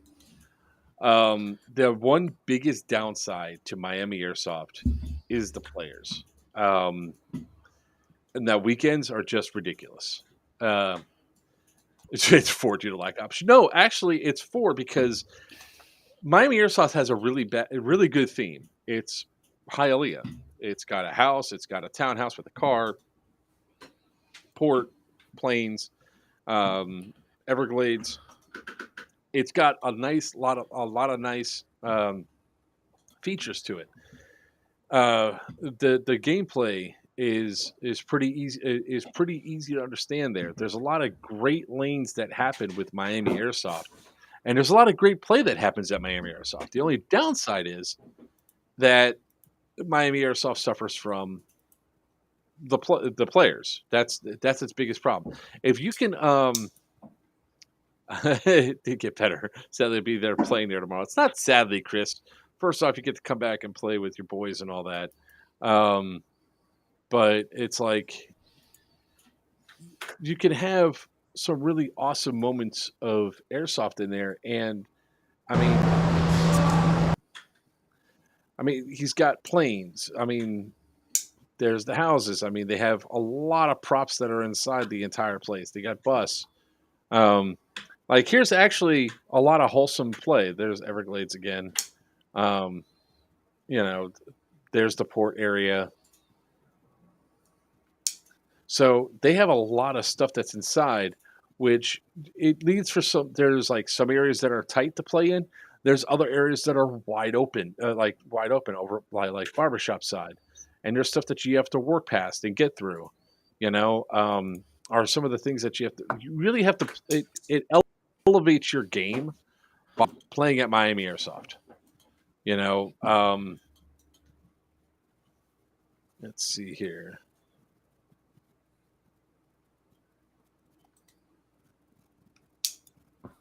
I'm just pulling up random videos. I mean, there's like 8 cars out on the inside this arena. Now, this feels like a 20,000 square foot arena. There's a lot of space. There's a lot of good lanes. They have 4 main modes of gameplay. They have light game, which is just the center light. That's the hut that I'm shooting under right now. They have. You're getting a shot in the ass for this when I see you. Whatever. I mean, you play there. Despite some of the players, look at how much stuff is actually packed into this arena. There's a lot. I mean, you don't see a lot of arenas putting this much time, energy, or money into their field. And there's a lot of good gameplay that happens at MA. Mike. So Miami Airsoft for me is going to be number 4 because you should experience it. If you're trying to get better to where you go to other fields and dominate more, Miami Airsoft is the place to play at, because even though the cheaters are frustrating as hell, they actually elevate your game, because now you got to shoot them it's like you have an entire body as a hitbox at every other field. At Miami Airsoft, you have really small squares in spots that hurt to hit. So you become better at snapshots, better at doing those tight aims and everything else to really get in there. So you got to experience MA and see what all the hype is about, both pros and cons, right? So I personally, the downside to there's besides the player base, the downside to MA is, yes, it's hot. They do try to do some stuff to cool down the areas and all that, but it's hot. Their pro shop is actually filled with a lot of good airsoft rifles, parts and accessories and all that. Their pistols are not nearly as good because they really don't have too many high kappa stuff, and they don't deal with HPA at all. No HPA is allowed on the field. So they have a lot of stuff from G&G, KWA are the two main lines that they carry. From there, they have some H&K stuff. That's a decent variety, in my opinion. Both very good quality companies, beginner and mid-level, and even a pro. Here's the best thing about it all: it's open 7 days a week. So it's one of the few airsoft arenas that I know of that are open 7 days. I need that in my life. And the funny thing is you see when you make Wendy's. Most airsoft arenas just don't believe that airsoft is a viable option. It's a viable business model. So they're only open on the weekends, and they rely too heavily only on weekend staff, so they can't open during the week. But almost every field that I've seen that stays open during the week, they make business. They get people coming in because a lot of airsofters are in the service industry. When do industry people work? The weekends. So I think that's something that a lot of airsoft fields don't get, and that's kind of irritating as shit. What is your thoughts there about that, Virchew? My major issue with it, from my side of it, is payroll when it comes down to it. Because, yeah, it takes time to build up that weekday clientele, and until then, you're operating at a net loss, which is a huge problem. And it also depends on your area. Like where Crystal was located, we couldn't pull it off because most of our clientele was high school kids. Yeah. Or we had industrial jobs near us. Not a lot of. We had the steel mill right next door. We had a couple of manufacturing plants next door. So like weekends for us was no go because our street was usually blocked by semis. You're talking about weekdays. Yeah, that's what I'm saying. Weekdays. You said weekend. But... Sorry. I work weekends, so weekdays are my weekend. Yeah. You're right, Mike. The refs are hardly ever on the field, so that causes a problem. But when I'm talking mostly about Miami Airsoft, Sin, what are your thoughts about that field? So again, I wish the field was bigger. I wish it had better ventilation. I do like the layout and design. When we were there, like the first time I went, it was a nightmare. The second time I went, when I went with you, the ref was actually around and somewhat paying attention. I could do without the average player base. Their tech shop, so their store, let's separate this out. Their store, phenomenal. Their tech shop, not so much. They don't really do teching there, that's why. Yeah, I showed up to browse and ended up helping 3 different people fix their guns.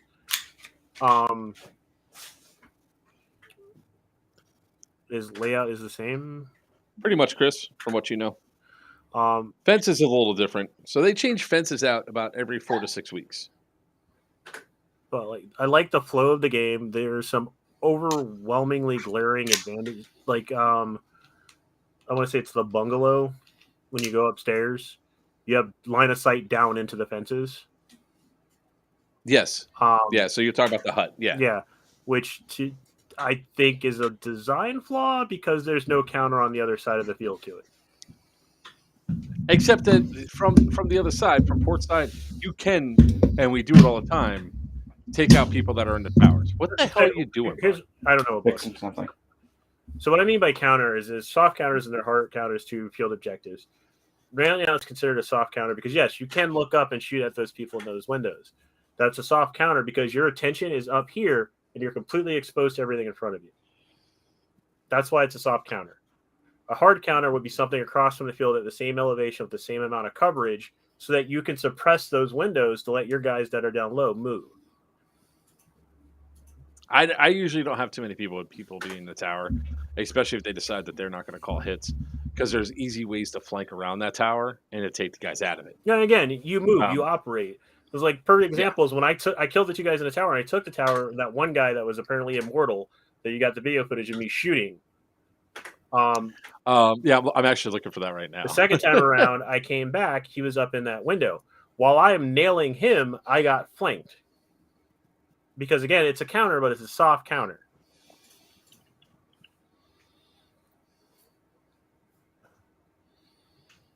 That dude's immortal. Did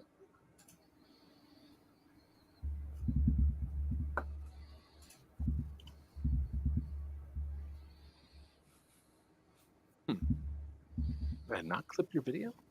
And apparently the same guy got mad at me for shooting him in the face mask after the incident that Joker's looking for. Because after this incident, I just started headshotting him.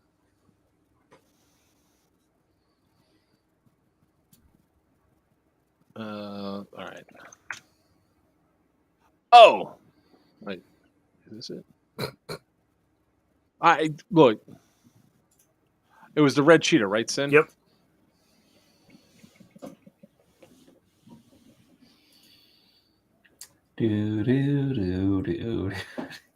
No, I think I found it. All right, so 524 sounds like right about where it's supposed to be at. Yeah. All right, I found it. I'm gonna start. Dude, I normally aim for center mass unless you pull off what this guy pulled off. Come on, let's find you. So, there we go.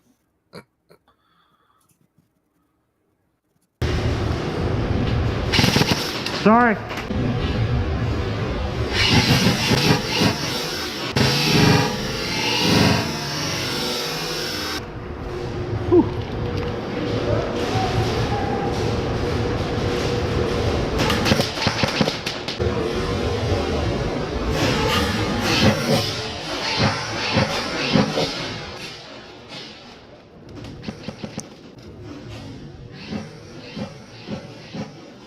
I love how many times you shoot this guy. Really?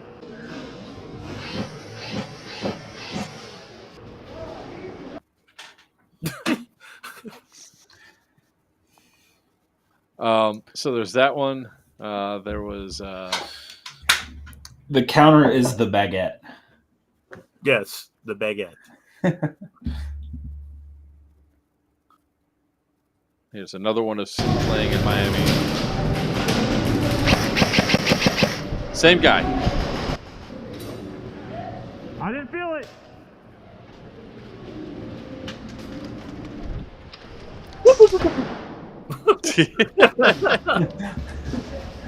Frickin' Zoidberg.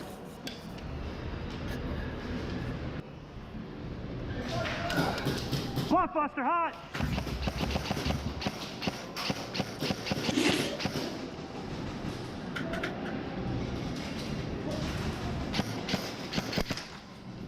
What gun is that, son? That's Joker. That's my Oh. ARP 5.56 Oh no shit. with a D-hop barrel inside of it and the RC Customs cloaked the cloak system. Nice. This one's funny. This next one I'm going to play is funny because it was like a total moment where Sin definitely got caught slipping. Oh, yeah, that. You got caught with your pants down, so to speak. Come on, Blockbuster.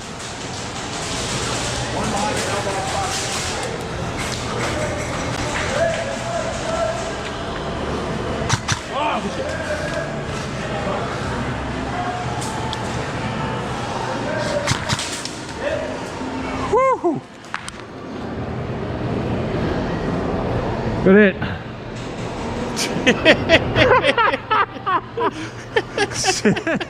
I didn't see him. Like, he's got the footage That on one- my camera too. I looked this way because I thought I heard something. I don't see anything. I look back. Joker's dead. It was funny because the guy never crossed all the way over, and I was like, "How the hell did I get shot in the back, Sin?" And then I saw what happened. It was great. It was great. It was hilarious. I loved it. So that's why, I mean, Miami Airsoft, because of the way their layout is and the way that they have all their structures and everything else, it leads to some really awesome moments of airsoft where you have really hard hit pushes and everything else. You could do some really good flanks. It's also on a fortunate side that if you don't protect your flanks, you can get chewed up something fierce. So that's why it's number 4 on my list. What's your number 4, Sin? So my number 4 is Fallen Warrior Airsoft in Chillicothe, Ohio. I actually, hold on, let me share. And much credit to Tim Anderson for the video footage and this drone footage.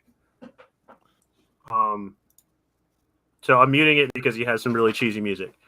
This is only 1/4 of the field. Far off to the left, there's the ammo depot and a whole bunch of other stuff.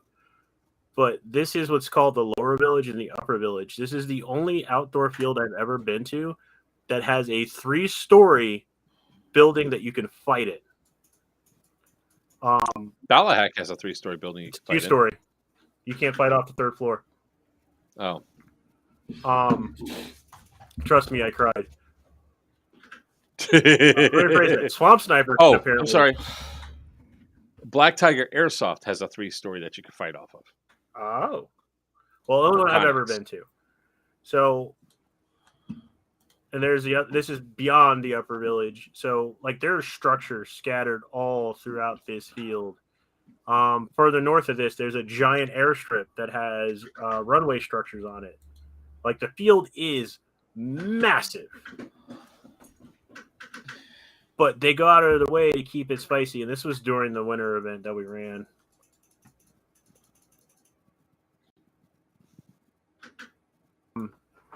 But, like, you can look at it.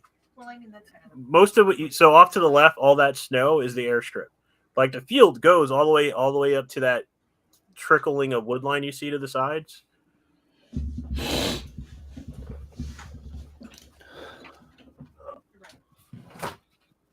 That definitely looks like a massive field. Oh, it is, dude. And like I said, the guy that did drone village stuck to like one strip of the field.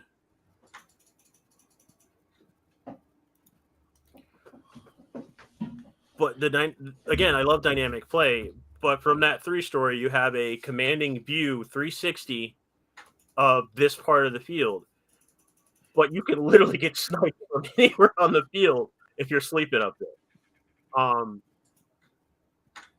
The ammo depot has like a deuce and a quarter, an old World War II food truck, like actually that, like the old ones they used to bring up the meals to the soldiers on the lines with. The ammo depot is set up like that. There's a chow hall that they built that's also off of the field. So like you have the call outs, you have the mobility. Objectives are always spread out in the field. So again, the one thing that sucks is what we call F Hill, because since Buck's already used up most of our F bombs for this stream. Wait, it's a nightmare to get up, but once you're up there, you can hold it. But if another team decides to take the creek or ravine that runs around the entire field, they can take it and come up behind you and push you off the hill. They allow all types of gameplay, all types of weapons are allowed. HPA, AHE, Speedy Boys come out and they have a blast. Speedy Boys in the upper village have a heck of a good time because when it's not snowing, you can actually power slide on the ground. Because the field itself is well maintained. You'll see the owner and staff running out with giant tractors and lawnmowers and farming equipment to smooth out areas of the field. Or to fill in ditches. Like they had a sinkhole showed up. It took them 10 minutes to fill it in. Like they take very good care of the field. This is in Chillicothe, Ohio. They don't really have a store, which is the major side to the field, but they have some of the best techs in Ohio, and not just because I work there sometimes. But generally, if there's a platform on the market, one of the techs knows what they're doing with it. It's insane. It's insanity at its finest. We did a couple of night games there. G2 Tactical, before they got their own field, used to come out and run high intensity events. Not as high intensity as like Skywalker and the JPF missions, but like you'll be running through here and they simulated exploding the second and the third story building while we were in it. And I got shook because the building rattled. And that was using just sound equipment. So they always go all in for their events. Even the day play games, they don't go like balls deep to the day play games, but they still invest a lot into it. Their zombie event, Evan, the field owner, shows up like 3 days. He lives in the area, so he shows up like 3 days earlier, starts prepping for their zombie event, riding around on a 4-wheeler on his property, planting props. Like that's how long it takes him to plant these props. One of the things they do, because the field is so huge, they have a Humvee, a truck, and I think they had a third vehicle, but they would load your team up and they would airdrop you at the start of the game to a place you're choosing. So you got your squad, he would airdrop you in a position before the game starts, because it's a huge field. But with its size, again, you never really felt out of contact with the enemy, and you never really felt like you weren't involved. Because how they run the events and how they push their day games is they'll direct traffic to a point. Like they'll drop clues, like where an objective is. They won't give it to you. You'll be fighting in a ditch and you'll look over and there's a suitcase sitting there that's really clean for some reason. You pop it open and it's got like half a map. And this is a day event, for crying out loud. This is even like a full on, like, op. So that's why it's in my number 4 slot. Level of care they put into the field, the level of care they put in running their day play, and the fact that the AO is freaking insane. We've had guys who literally jumped in the river that runs along the property because it's in the play area, and went for a quick swim to flank the other team. Not in the winter, obviously. So yeah, that's why it's at my number 4. Buck? My number 4 has to be Capital Combat Zone. For those of you that are from the Northeast area, you guys know fields are sparse. We typically have to go into Massachusetts or a little bit further out, but it's kind of the only field that's like direct center or pretty close to it for Albany. Capital Combat Zone is very, very well maintained. The owner, great guy, very much a paintballer to heart, but he's opened up to us airsofters, I think, in the past like 5-6 years. Fantastic. They're currently undergoing a massive remodel. Just about every week they're posting updates to their Instagram and Facebook, just of like all of the wild things they're doing. Am I supposed to show this? What? Sin? No, I didn't realize I was still sharing. Sorry. I was about to say, am I supposed to show this? No. Go ahead, Buck. Sorry. Okay, I didn't want to interrupt. I wasn't sure what was happening. Anyway, so this past year they just started doing their first couple of events. One was, I believe, Blood Money was the name of it, and it apparently went off very well. Their open plays are fantastic. You get a couple of weird characters every now and again, but also be aware you will definitely come home covered in paint.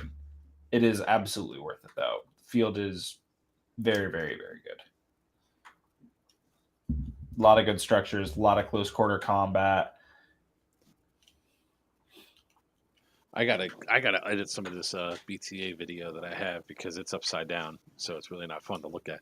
All right, so we're getting into the home stretch here, guys. See, Sin, this is why I said we probably should split up events from No, absolutely. top 10 fields.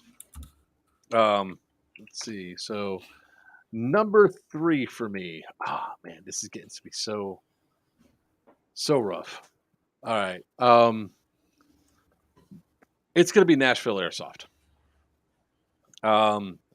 If you want a good place, Nashville Airsoft has a really large indoor arena. It's actually got climate control inside, or at least it feels like it does, where every time I played there, even though it was summertime, it still felt cool inside.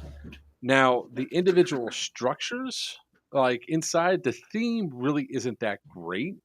Like nothing really to write home about or anything else. Sorry, I'm trying to get the clips up here. Nashville.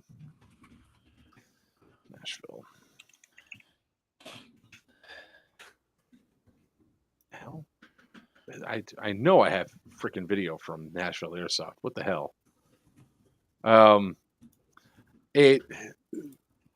The player base is okay at Nashville to the extent where I really didn't have too much difficulty with their hardcore players there.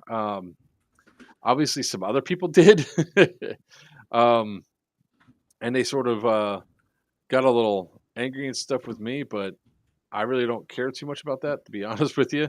Wow. Let me see if it's here. There we go. I only have one video, really. Damien! Sorry, kid just dropped an F-bomb. See, look what you caused, bud.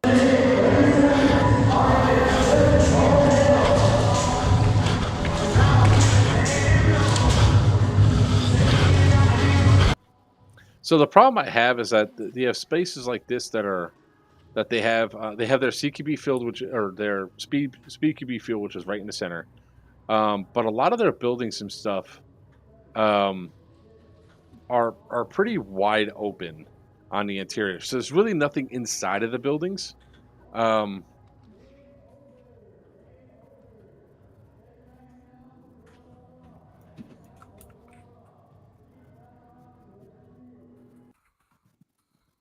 So I'll try to find more video as we talk here.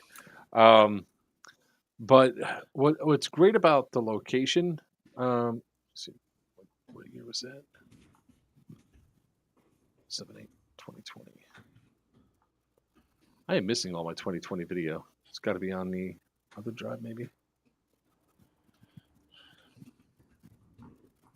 Have you ever had a chance to go there yet, Sin? No, it's on my to-do list, to be honest with you. I am sorry. I can't remember the name of the field, and the main thing that stuck in my head was the mission briefing and the layout, and it's bugging me until I find it. All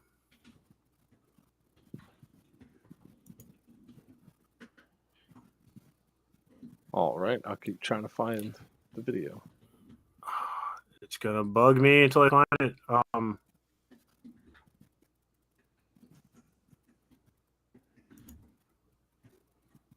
Damn it. It's got to be on this other drive. If not, it's on the boys' computer. So the cool thing about Nashville, their pro shop is actually pretty well stocked. They actually have the ability to get some warm food there as well. So, oh, here's some Nashville Airsoft. There we go. So there's a couple of uniqueness of play that I liked at Nashville Airsoft as well. One of the things I liked is that when it gets overcrowded, they separate into two different groups of people that are going to be playing, an A group and a B group. So what they'll end up doing is they'll end up putting people in the, like, for instance, if you're a lot more aggressive and everything else, or you're a lot better player, you'd be in A group, and let the rentals and the newer people be in B group. The other thing they have is if they notice that one side is right on top of the other team's spawn, they'll call them back to respawn. So they'll say, tape team or blue team back to respawn, yellow team back to respawn, both teams back to respawn. So they do a lot of that to sort of why is this not working? Might be too big of a file. Well, we'll just do it this way. So they do that to really balance out the sides and the teams and all that. So people go through. So their staging area is actually pretty big.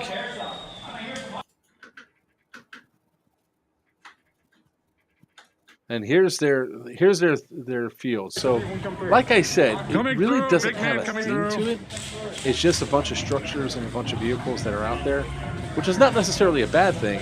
But if you're going out someplace that you really want to have an experience Mama say, I'm gonna shoot to you. go through, like I said, there's a lot of open space across this field, which can make flanking hard. But as you can see, the space is huge. They do have the ability to put fog machines on in there. They also have they can reduce lights and everything else. Ow. So that's kind of cool. Let's see. Move. Make a hole. Make a hole.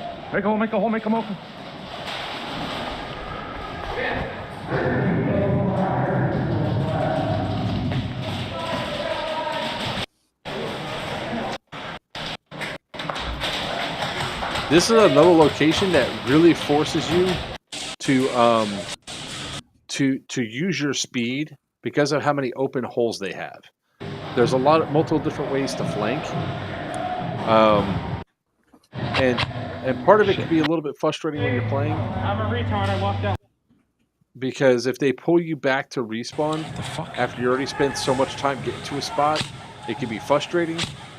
But on a whole, the player base was pretty awesome there. The only time I really had any real problem there was with the sponsored team.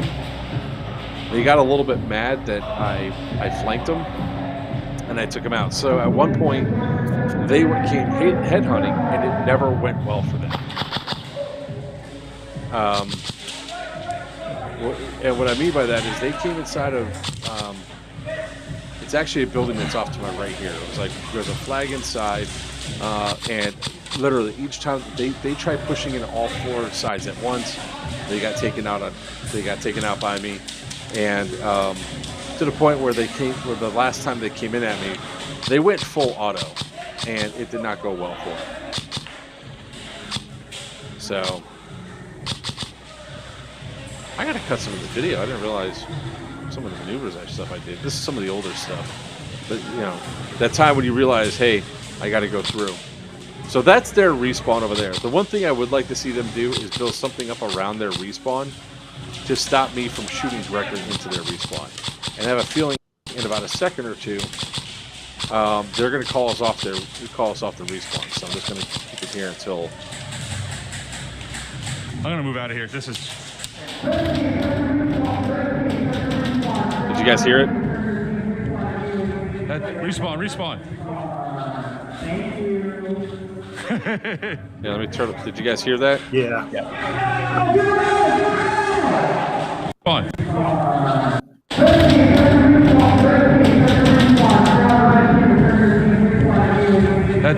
Respawn. I like that aspect of gameplay. I like it when the refs realize that the teams are being too dominating, pull back. This was another location where you can get hot food. They also had a good area for people to watch the gameplay, which I find a lot of indoor fields just don't have a good vantage point to watch. Battalion had a spot where you could walk in, you could stand up, and you could be above the fray, and you could watch everything going on like from the center of the field, which is kind of a cool thing. There's But a reason here, for that. Your insurance goes up. For indoor? what? For indoor play, if you have a viewing area, it has to, I can't remember the exact specs, but there's a protection zone you have to have, and it takes away from your field. At least in Ohio and Maryland. Because we were told we could do it, but we'd have to have, and it was like 2-foot gap of safety space and plexiglass. Well, I like it here at Nashville because you could actually watch part of the action and all that. You can see how aggressive players play. Yeah. Like if it's your first time going there, so you can literally go in and be like, all right, cool. Let's see how these guys are playing. And you can sort of get a little bit of a gauge. Pre-gaming.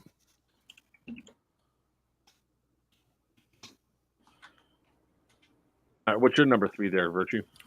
So my number 3 is actually going to be High Grounds Airsoft in Spring, Texas, which has been relocated. They just had their new grand opening.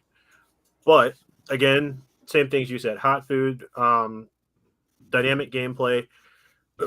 Their solution to getting around it, the viewing area, was they have cameras all over the field that project into the lobby onto the wall. So while you're in the staging area, you can see gameplay going on the wall, which is pretty awesome because one of the refs used it to call out somebody on cheating from the staging area. But they have high points, they have low points. Every room itself is themed inside of the arena, and it was a small arena. I haven't got a chance to play at the new one. I'm going to take care of that. Actually, in a couple of months, I'll be down there to play. But again, it's dynamic. There's a counter. There's a flow to the field, but there's always a way to stop somebody cold. Their placement of objectives. They didn't go simple.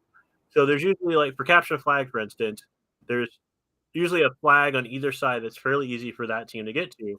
And then there's 2 in the middle in no man's land. So if your team doesn't push up, doesn't cover you while you're making a run for it, you're going to get gunned down. They have 2 buildings on either side of the field that are both snipers' nests that have line of sight to each other, which is hilarious because if you're up there and you're not paying attention to what's going on across from you, if you're too busy focusing down at the field, you're going to get nailed from the guy on the other side. So this was what high ground used to look like. Yeah.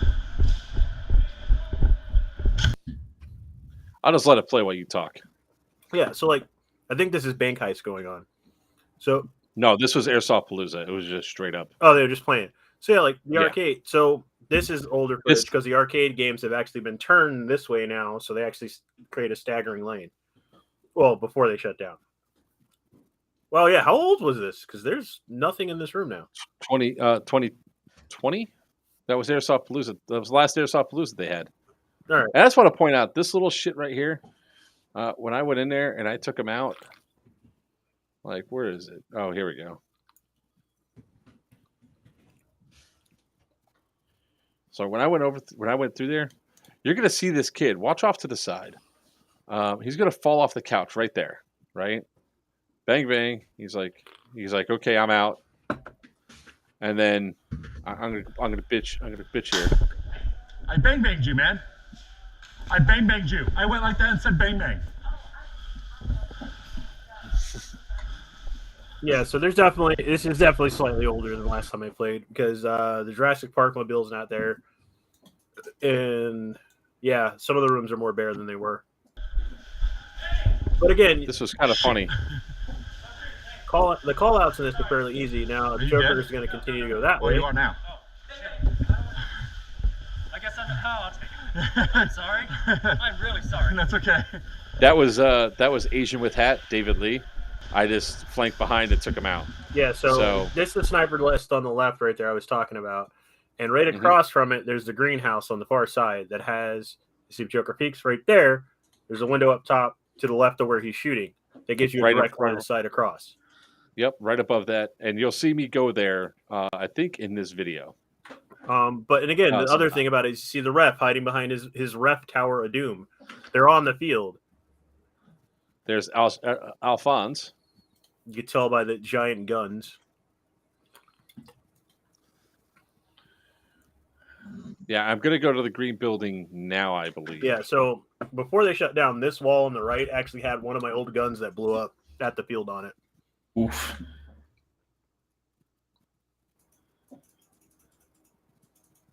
What kind of gun was it? 417. So actually, this is hilarious. So that couch setup right there that he's walking by used to be in the room in front of him. They moved it because I sat on it and was sniping people on the other side of the field.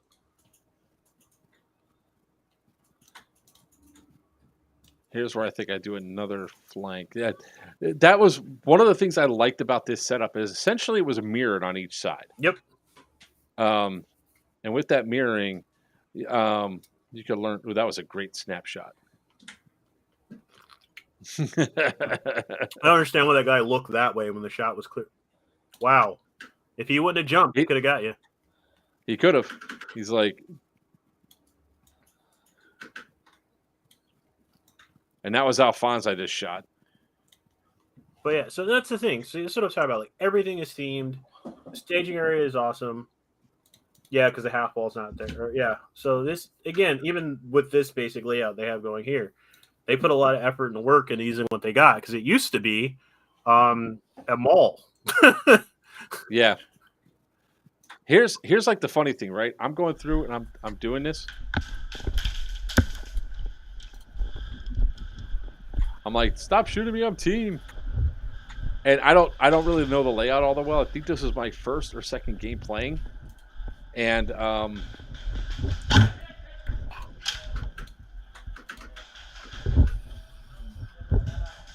have plenty of ammo. but there's a certain section where I'm like, oh shit, because I realized I walked right into enemy spawn.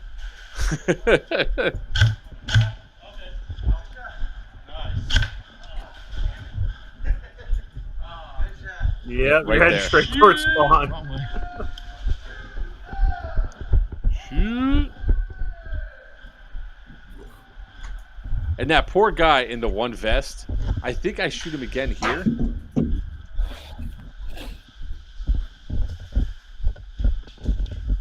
Yeah, I'm gonna go to that tower now. And here's this little that kid again. My back. There's David Lee again.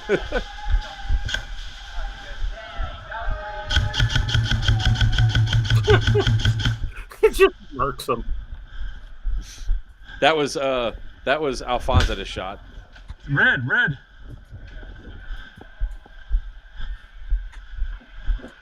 That was like this field was actually pretty awesome. Sorry, man. Here's the sniper tower. Yep. No. You're hit.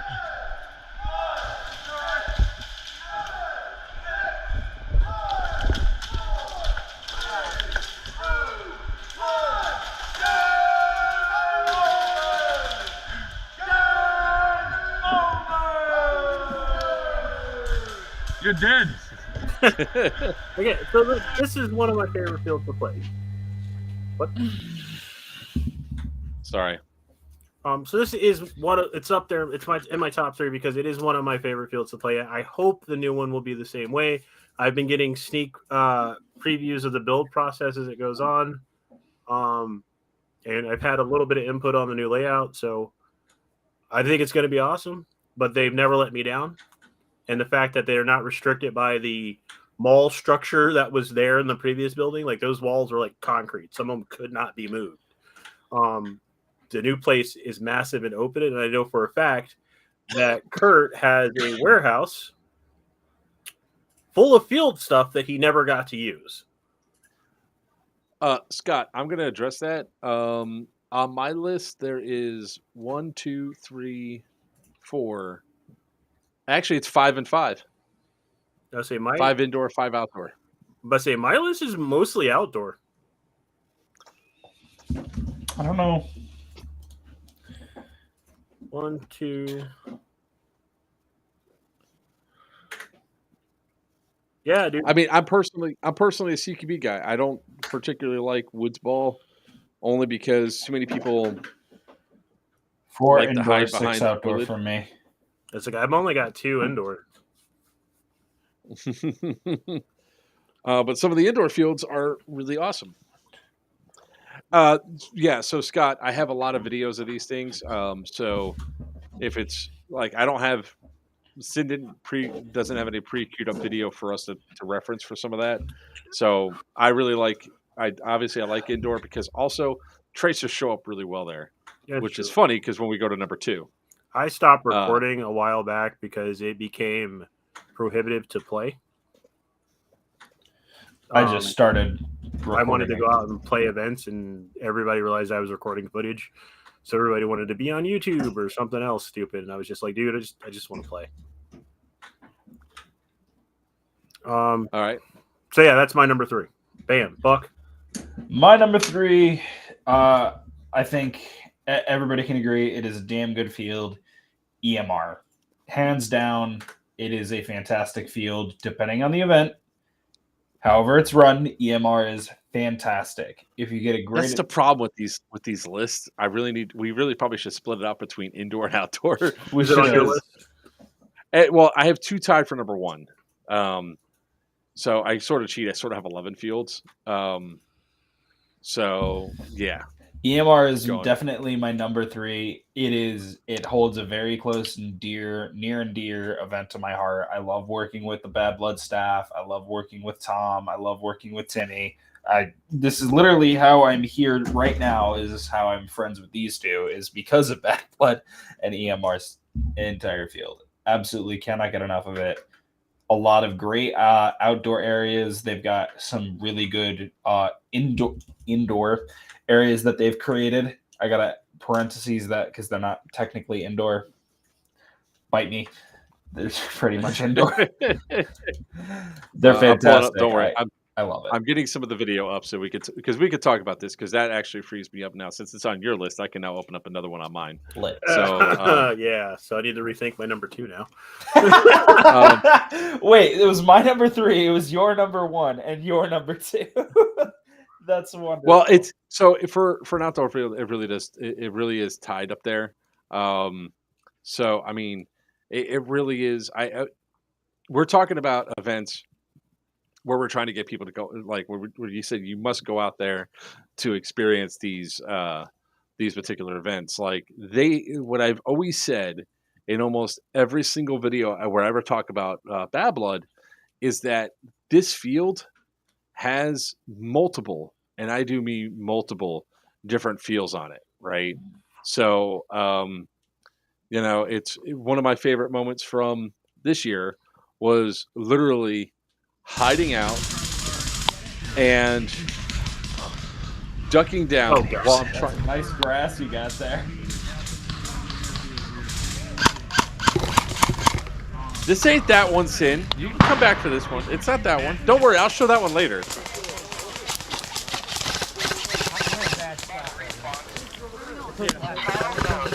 I love you. I'm already dead. That's why I was putting my shit away. I just got shot. You're late. Know where I was?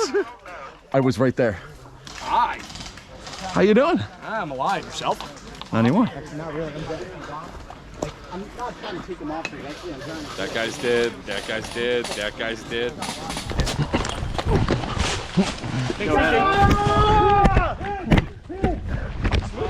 I'll take a drain on that.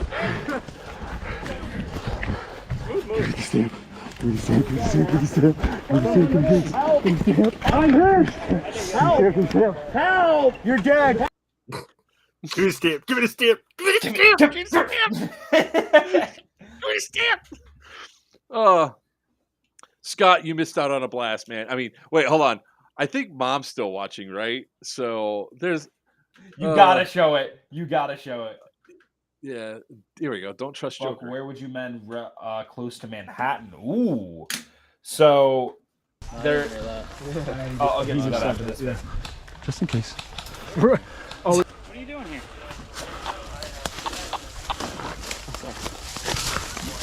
Kill him! Kill him! Oh my gosh. Kill him! I hit him. Joker. Scared the living shit out of us. I got you. Never let him. Make sure he's dead before you walk with him anywhere. No, I was. No, never trust Joker. He is a I didn't even know. Never trust Joker. Well, Scott, I mean, we could talk about that. Honestly, there's always going to be an asterisk next to that Deus Ex 1, right? Because technically they didn't win. I just couldn't be the person to make the determination because of the show and everything else. I couldn't be the one with the sweat paper. Okay. Yeah, the win. So there was an issue, and the person involved in the issue was not there to defend themselves. So the ruling had to be made based off the argument that was presented. And I could not be the person that makes that argument. It was just one of those things where I couldn't run. I couldn't have. It would have been bad juju all the way around. All right. Hey, we lost a pizza one year. I'm not Dude, sure. you of that think you're reference. upset? I'm upset because if I had 2 stamp collectors that didn't show up, they like left in the middle of the day. I want to quickly take a second to answer Michael Alcevedo's question. Unfortunately, as you guys are fully aware, New York has pretty much banned airsoft, or New York City has. So pretty much everything's shut down. Apparently, there is one still kicking by the skin of their teeth. Strike Force Sports in Farmingdale, and then if you're willing to make the trek, hit HV Airsoft. It is an absolute experience, and we apparently just got a Zulu up here, Zulu 24. It's not super far for you guys, but it is like an hour. Mike lives down here. Mike lives down here. He's the other black guy that plays airsoft with us. He said close to Manhattan. Yeah, he was asking close to Manhattan. So if you're up in the area, absolutely give HV Airsoft a try. I haven't seen Zulu yet, but Zulu fields are typically have a pretty damn good rep, so I'm definitely going to give it a shot. Zulu 24 is clutch. I will have to take your word for it. Haven't been yet, but I'm looking forward to it. That's definitely going to be when I have some time. I'm going to head down there. This was the time when Sin and I became best friends. Can I get your stamp, please? No problem. It's all good. Oh, shit. That was my bad. My space. I cannot believe that shit just happened. This was last year, by the way, Scott. This wasn't this year. Seriously, why is it all sweaty? It's in my pocket. Thank you.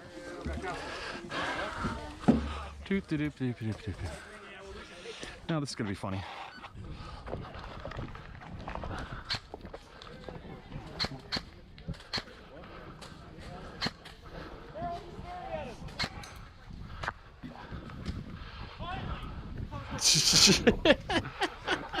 I'm dead. There. All right, Sin. All right, I'll turn it off now. There you go. You come back.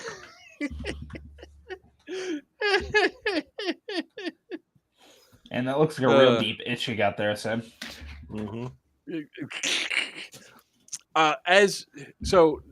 Scott, to tell you that, I mean, here, look, I'll share another one just to give an explanation. Buck actually got to witness this firsthand this year. I just become non-threatening, and I do crazy shit, and I like. So after this year, we had so many people that had fallen out and everything else that oh man, I put my gun down because I had so many heat cats, and I just ran a knife. Honestly, heat cats got so bad that I stopped running a gun. I started running my freaking USP. That's it. Here we go. You're dead. Where's you at? You're all dead. It was. This is so great. You're dead. I got a bunch of them coming in here somewhere. Yeah. You're hit. You're dead. What? You're dead. This not knowing who's on whose team, bro. No, they're fucking just walking around like that. Oh, was this the night game? Yeah. Oh, for fuck's As I sake. said, you witnessed this firsthand.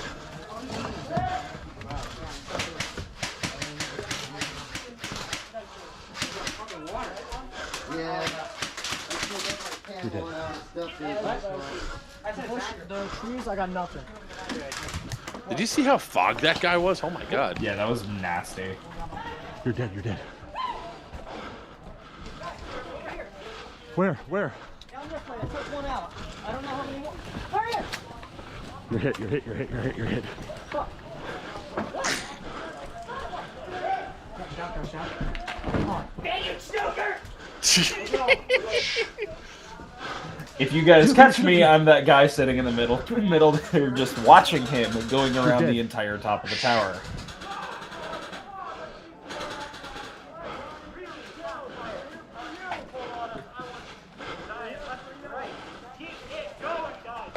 You're dead. These two kids followed me up there, by the way. You're with me, right, attacker? I know. You're dead. You're dead. Oh, nice. You're dead. You're dead. Hey, guess what? We're on your team. Screw you. I know. Pineapple? Pineapple.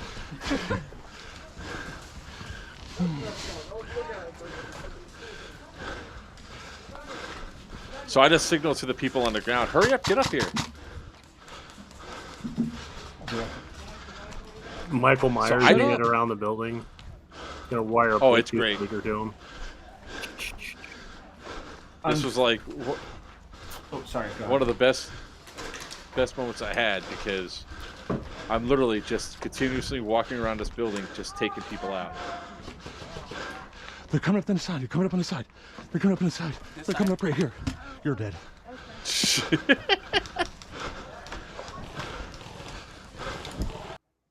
You're dead. You're dead.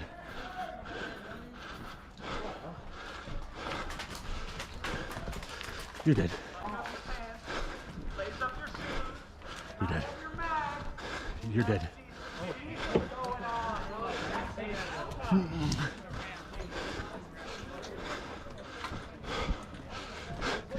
Let's get the flag. Get the flag. Go get the flag. Are you still up? I'm still. You guys know where your respawn is, right? Go, that's less than 15 feet. Sorry, man. My bad.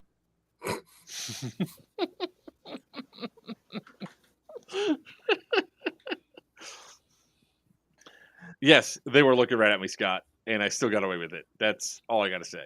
All right, so it was a lot of fun. So, yeah, EMR definitely up there.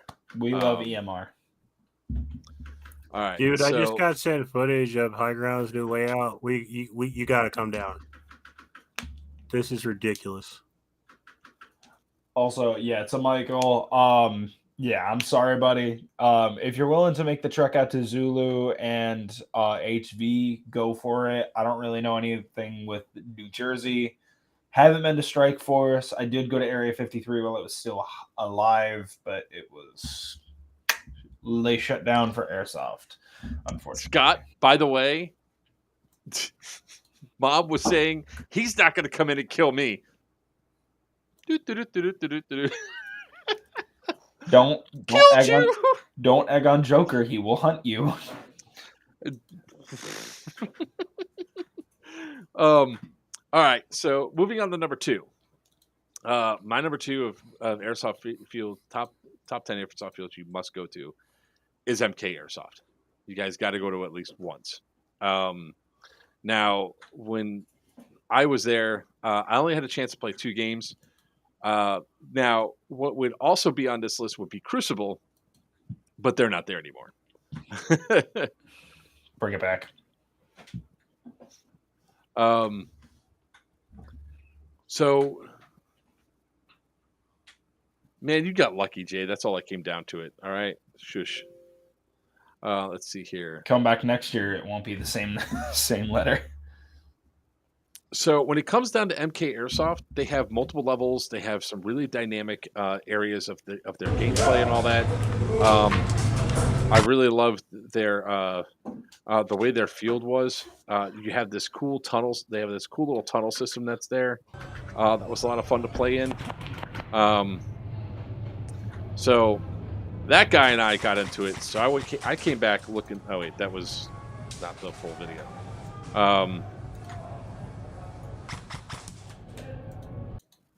Here's they have a bus in the middle, which they have quite a few interesting levels of games to play at. One of the big the only downside I saw to the field was I got shot a lot by my own team. Oh wait, what Nice the? intro. I know, right? I didn't mean to show the intro.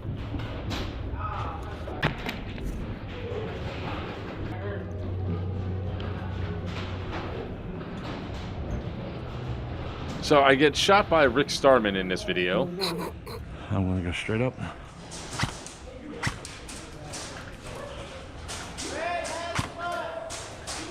I took a shot at Gabe.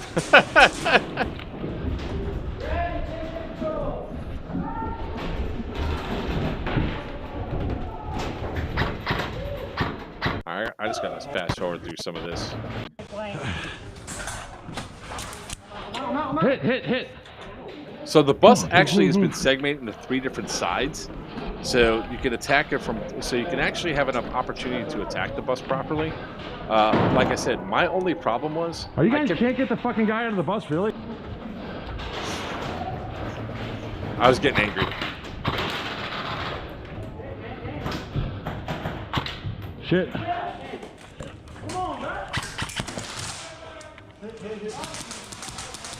Fuck. Reload.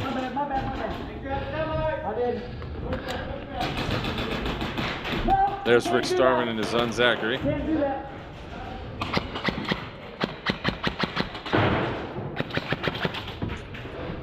That's when I was having the compression issue with those damn mags.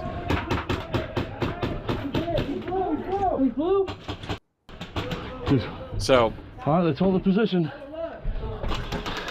They have some other cool features they have there. They have a tunnel that goes in that they built this cool little tunnel system. They also have some towers that are set up now. They've also interconnected some towers. I haven't been able to play back, but you definitely have to go and check out MK Airsoft. If you ever even if you're just making it as a trip. One of the things that I do with my team is we do trifectas where we do 3 fields in 3 states in 3 days. Now, that's not feasible for us to go all the way up to MK Airsoft in 3 days and back. But if there's something else up there, it'd be one of those things where we call up Gabe and say, hey, can you open up during the week so we can come up there and play? Because it's definitely a field to hit up and go. In addition to that, Gabe has put a lot of money into MK Airsoft where he's constantly updating it. He's also another field that's opened up during the week. I don't think he's at 7 days yet, but it looks my cam looks like it scrambled. It's all right. It'll get fixed because I was playing video. So I would definitely check out MK Airsoft if you guys are up there. It's well worth the trip to go through there. They have a lot of cool stuff there. The rest are on the field and really good gameplay. Sin, you're number 2, sir. Well, it was going to be EMR. So we get to skip you, go to the next guy. Yeah, cool. pretty much. I'm up. What's up?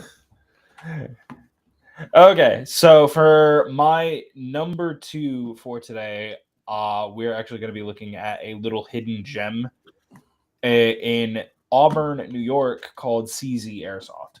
If you guys are not familiar, it is a small, I want to say it's 60 acres, roughly, maybe a little bit more. And the owner of the field originally started the entire thing to just be like a mini golf course, and then he just started expanding, and it just got progressively better. He was approached by my older brother's airsoft team at the time, Flatline Milsim, for those of you that know, you know. And they started working out and doing some events. They started putting some things up. Paintball started progressively getting there on and off. So it's not super well known that it's there, but if you get a chance to go out and you're in the Auburn area of New York, definitely give it a chance. Their weekend games are really fun.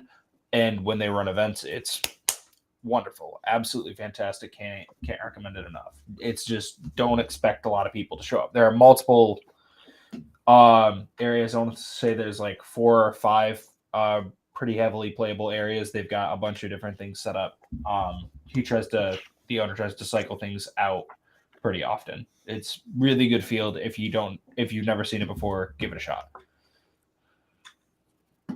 And that's me for number 2. All right.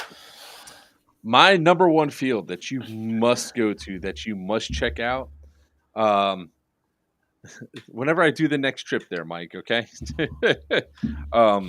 So the next one I'm going to do, and this one is always one that I try to bring people out when I do my trifecta with the team, is Southern Tactical Airsoft Games, in other words, known as STAG. It's in Theodore, Alabama, which is about, I want to say, 20 minutes south of Mobile, Alabama.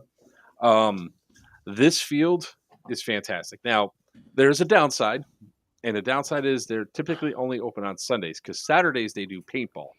However, besides just seeing a few pieces of stained wood, and maybe some paintballs that are inside the stage, like the staging area, this field is typically spotless. You can't really tell it's an airsoft field.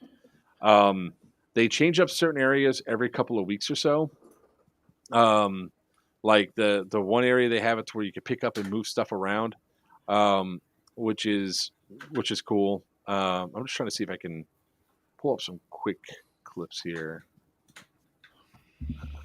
Damn it.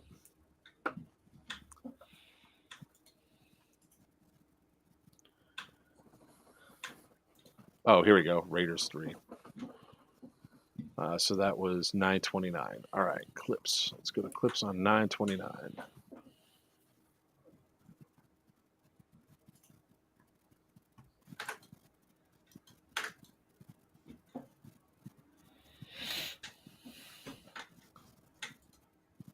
The hell? I don't think this is it. I'm just seeing your post, Scott. Yes, CZ in New York. It's not associated with the one in VA. It's their own little entity. It's just combat zone. Oh man, what the hell is it? Is it 2020?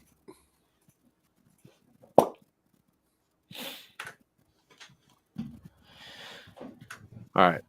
Sorry, it's coming up here. So, Stag is another one of those fields that has multiple levels of play, where you feel like you're playing in different areas and all that. It's also got some other pretty good dynamic stuff with when it comes down to.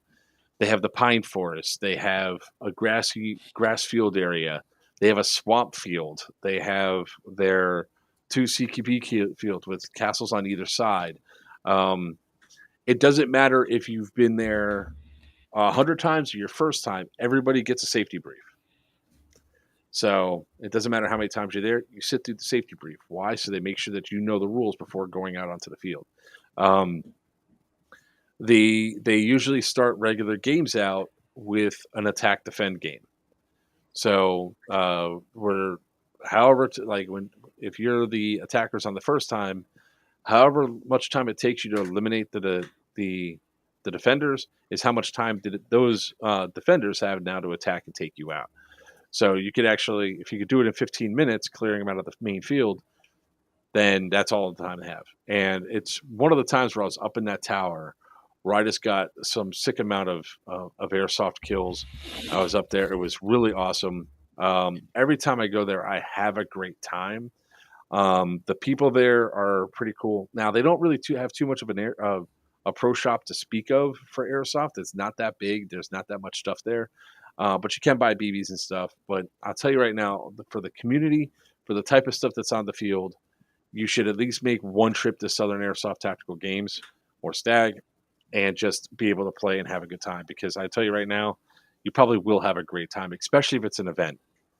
Because they really do some good work there. Sin, what is your number one place to go to? So this is going to be a shameless self-plug, but I was a player there before I got put on staff. So I'm actually going to say my number one spot right now is taken up with Crescent, PA at the prison. Dear God, is there a lot of play area from the tunnels to the buildings, the ghost. It is dynamic, and there is no way not to get engaged in the combat. As far as field play and things to like actual just field, it is my favorite place to play. I'm kind of upset now that I'm on staff and I don't actually get to play anymore. It's a blast, start to finish. Anybody that's ever been there, there is literally no way not to have fun playing on that field. Correct me if I'm wrong. There's guys in chat. That's the Crescent Prison is technically an event space, sir. It's fine. Not it's still a field. All right, fine. By the way, I found I found something I just wanted to show real quick from Stag. So this is not it. There we go. So this is like this is like that attack defend game, and all these structures that are out in this area are all able to be moved, and they move them quite regularly. I was in this tower for the longest time while I was playing there because you only have one life.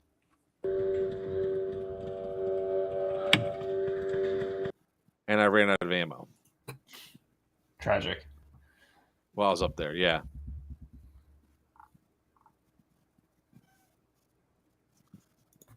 Nice ARP-9. ARP-5. Oh, yes, it was the ARP-9. Recording video of myself, and then finally,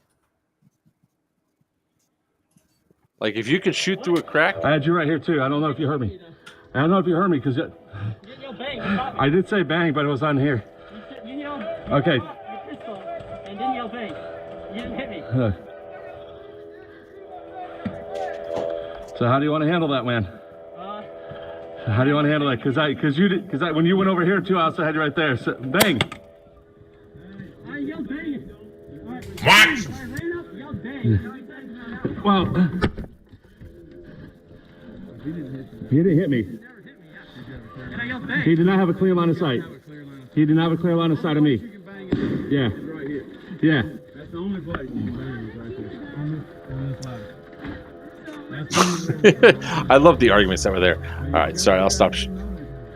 All right, All right. fine. If we want to go with fields and not AOs and event spaces, then I have to give my number one spot to Black Ops Airsoft in Indiana.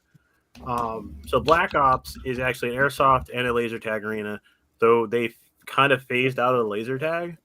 So if anybody is old enough to remember the old school laser tag arenas where everything is black light and glowing, airsoft in that environment,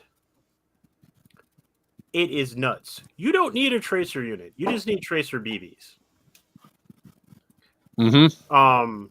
But they started off as a really small laser tag field inside of a strip mall, and then as other businesses went out, they kept expanding sideways. And they kept this laser tag theme throughout the entire place, even though I think they only do laser tag now like once a month. And it's mostly airsofters that come out there. But it's got those dynamic hidey holes and stuff. Like my favorite part is there's I want to say monkey bars from when it was a laser tag place that run across a section of the ceiling. If you're a jerk like me in my younger days, I hung from the ceiling by my legs and was headshotting people. But the store is amazing. Their airsoft merchandise, they have no idea what they're doing. So what they do is they buy some of everything when it comes out. Legit, I am convinced they have no idea what's actually popular, so they just hedge their bets. Buy everything. The store is generally packed. For instance, anybody remember those Hello Kitty plate carriers? Unfortunately, yes. They still got them in stock. For fuck. But the staff is there. On average, there was 30 players there, and there was 10 refs on the field. That is unheard of. Like that's unnecessary. It's unnecessary, but talking to the owners of the place, he saw so many videos, and most of them were from Miami, not to give you guys shit, about issues. And he's like, I don't want that here. So he would rather overstaff than understaff. I mean, good up on him for like prepping like that. Dude, it's hilarious. The refs, so they operate off the Roadhouse rules. Most of their refs are nice. They're cool. They will talk to you. If you're belligerent, there's one guy they will go get to come talk to you. And I guarantee you he can out-asshole almost anybody. Give him 20 minutes with Chuck. Dude, I watched him make a former first sergeant cry. Oh my God. This man was a Marine gunny. He will out-asshole almost anybody you put him in front of. But their field, again, they kept with that laser tag theme throughout the whole place. And I love it. Like, some people are like, oh, it's cheesy. Oh, it's this. It's not really milsim or that. I don't fucking care. Who cares if it's a cool AO? Just the environment is freaking cool. They kept the music system, and it's hilarious because you'll hear the like, bad techno kick in every now and then. And it gets you pumped, man. Jay, you are an exceptional asshole. That's a different story. But like the environment and the pacing and like the community they built around it, they cater to the high school, the elementary to high school, because they have like lower age games for like the younger kids, and then they have like the 16 and up games. So that you'll get there on a certain day, and there'll be little kids running around with really low FPS guns or springers, and they're having a ball. And to sit there and just watch them, because again, I'm all about the younger generation coming over, and watching these kids just have a ball. Like half of them aren't calling hits, and none of them care. They're just shooting at each other. It's supposed to be fun. That's what they. That's what. And that's why I love the the That's what's place. It important. brings back the fun, you know? Yeah, Exactly. that's what this sport's about, and I think people forget that all too often, and it really bothers me. Yeah, like it used to be on my once a year thing. Like I would definitely go there and play just to like decompress from the rest of the airsoft community because it's a blast. Like they'll take music requests as long as it's appropriate depending on the kids there. And there's nothing more hilarious than me sliding down a slide. That's the other thing. There's a slide. Like you could slide down the slide to Flight of the Valkyries. I come riding down spraying BBs. It's just fun. And there's so many fields I feel that they go for the immersion or the experience or the realism. Yeah, And they're they fun forget to what it's play about. on, but they don't. The field itself isn't fun, you know. There's like not to get sidetracked, but there was an event at the I want to say it's a Renaissance Festival in Texas. They had airsoft event, and that was fun because it wasn't buildings, it wasn't sandbags, it wasn't half balls. It was just fun. So that's why it's on my number one spot. Sorry. And Buck, your number one spot that people must go, airsofters must go before they stop playing airsoft. So for whoever it was earlier that was looking for their honorable mentions and thought we weren't going to cover it, today I gotta give it to HV Airsoft. I've only been a few times, and each time was incredible. So HV Airsoft, for those of you that don't know, it is actually used as a police and SWAT training center. So you want to get your urban warfare, this is where you go. They're going to have cars on the field. They're going to have different areas that are just going to feel like you're breaking into an apartment, a bar. They've got the whole frickin' nine. They've got different sections for feeling like full clearing immersion. They've got events that they'll run exactly like Rainbow Six Siege. It's fantastic. If you guys never ever get a chance to go, I feel so bad for you because it's such a hidden gem and it is so worthwhile. Please, if you get a chance, go for it. Yeah, speaking of that, if somebody ever builds the house from Rainbow Six Siege, they automatically move into my number one spot. I played at the Nuketown field, and it was okay. But if somebody builds the Siege house, I'm there. I'm going to say this now. I am talking about to people trying to get some things rolling down the line, and I'm still trying to get in contact with Ubisoft because I really do actually want to make a Rainbow Six map in general and make it in airsoft fields, airsoft paintball, whatever. I don't give a fuck. So I do have an honorable mention that definitely needs to be talked about, which is Black Tiger Airsoft, BTA. They have probably one of the best Connex cities I've ever seen. We'll talk about them more later on because I really do think that our next list has to like be top 10 outdoor, top 10 indoor.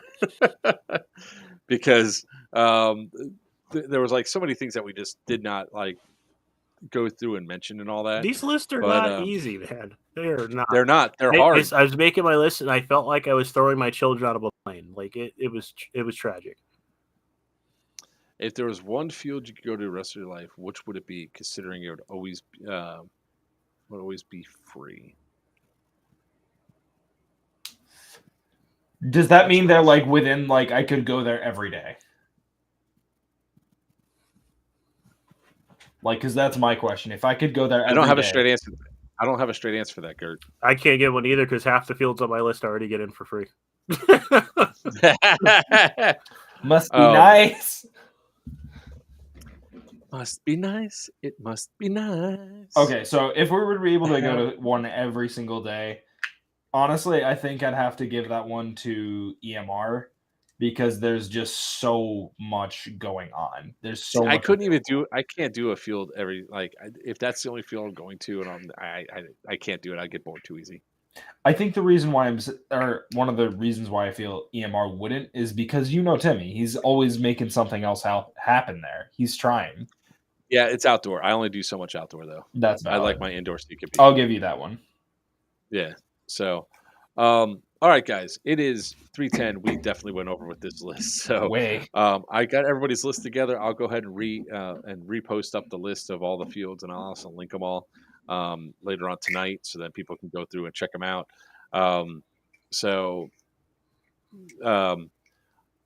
I have to go. I'm running way over here, so I got a lot of stuff I got to do. Remember, we are going to have a stream this Thursday. We're going to talk about Geigerland some more. We're going to talk about some other stuff that's out there. And then next week we will not be there. Oh, thank you, Sam Smurf. So next week, remember Tuesday we're probably not streaming. Well, we're definitely not streaming. Thursday we probably won't stream either. I'll probably be on the road back home to pick up the boy from his week-long summer camp. So until next time, I'm Joker from Players Wanted. With me is the man with the mohawk, the king with the high kappas, Virchew from Sinistar Customs, and that's Buck. You guys can check me out on Twitch anytime. I'm streaming randomly throughout the week. If you guys are looking for more content from moi, I'm online all the time. Hit me up anytime. With that being said, may your BB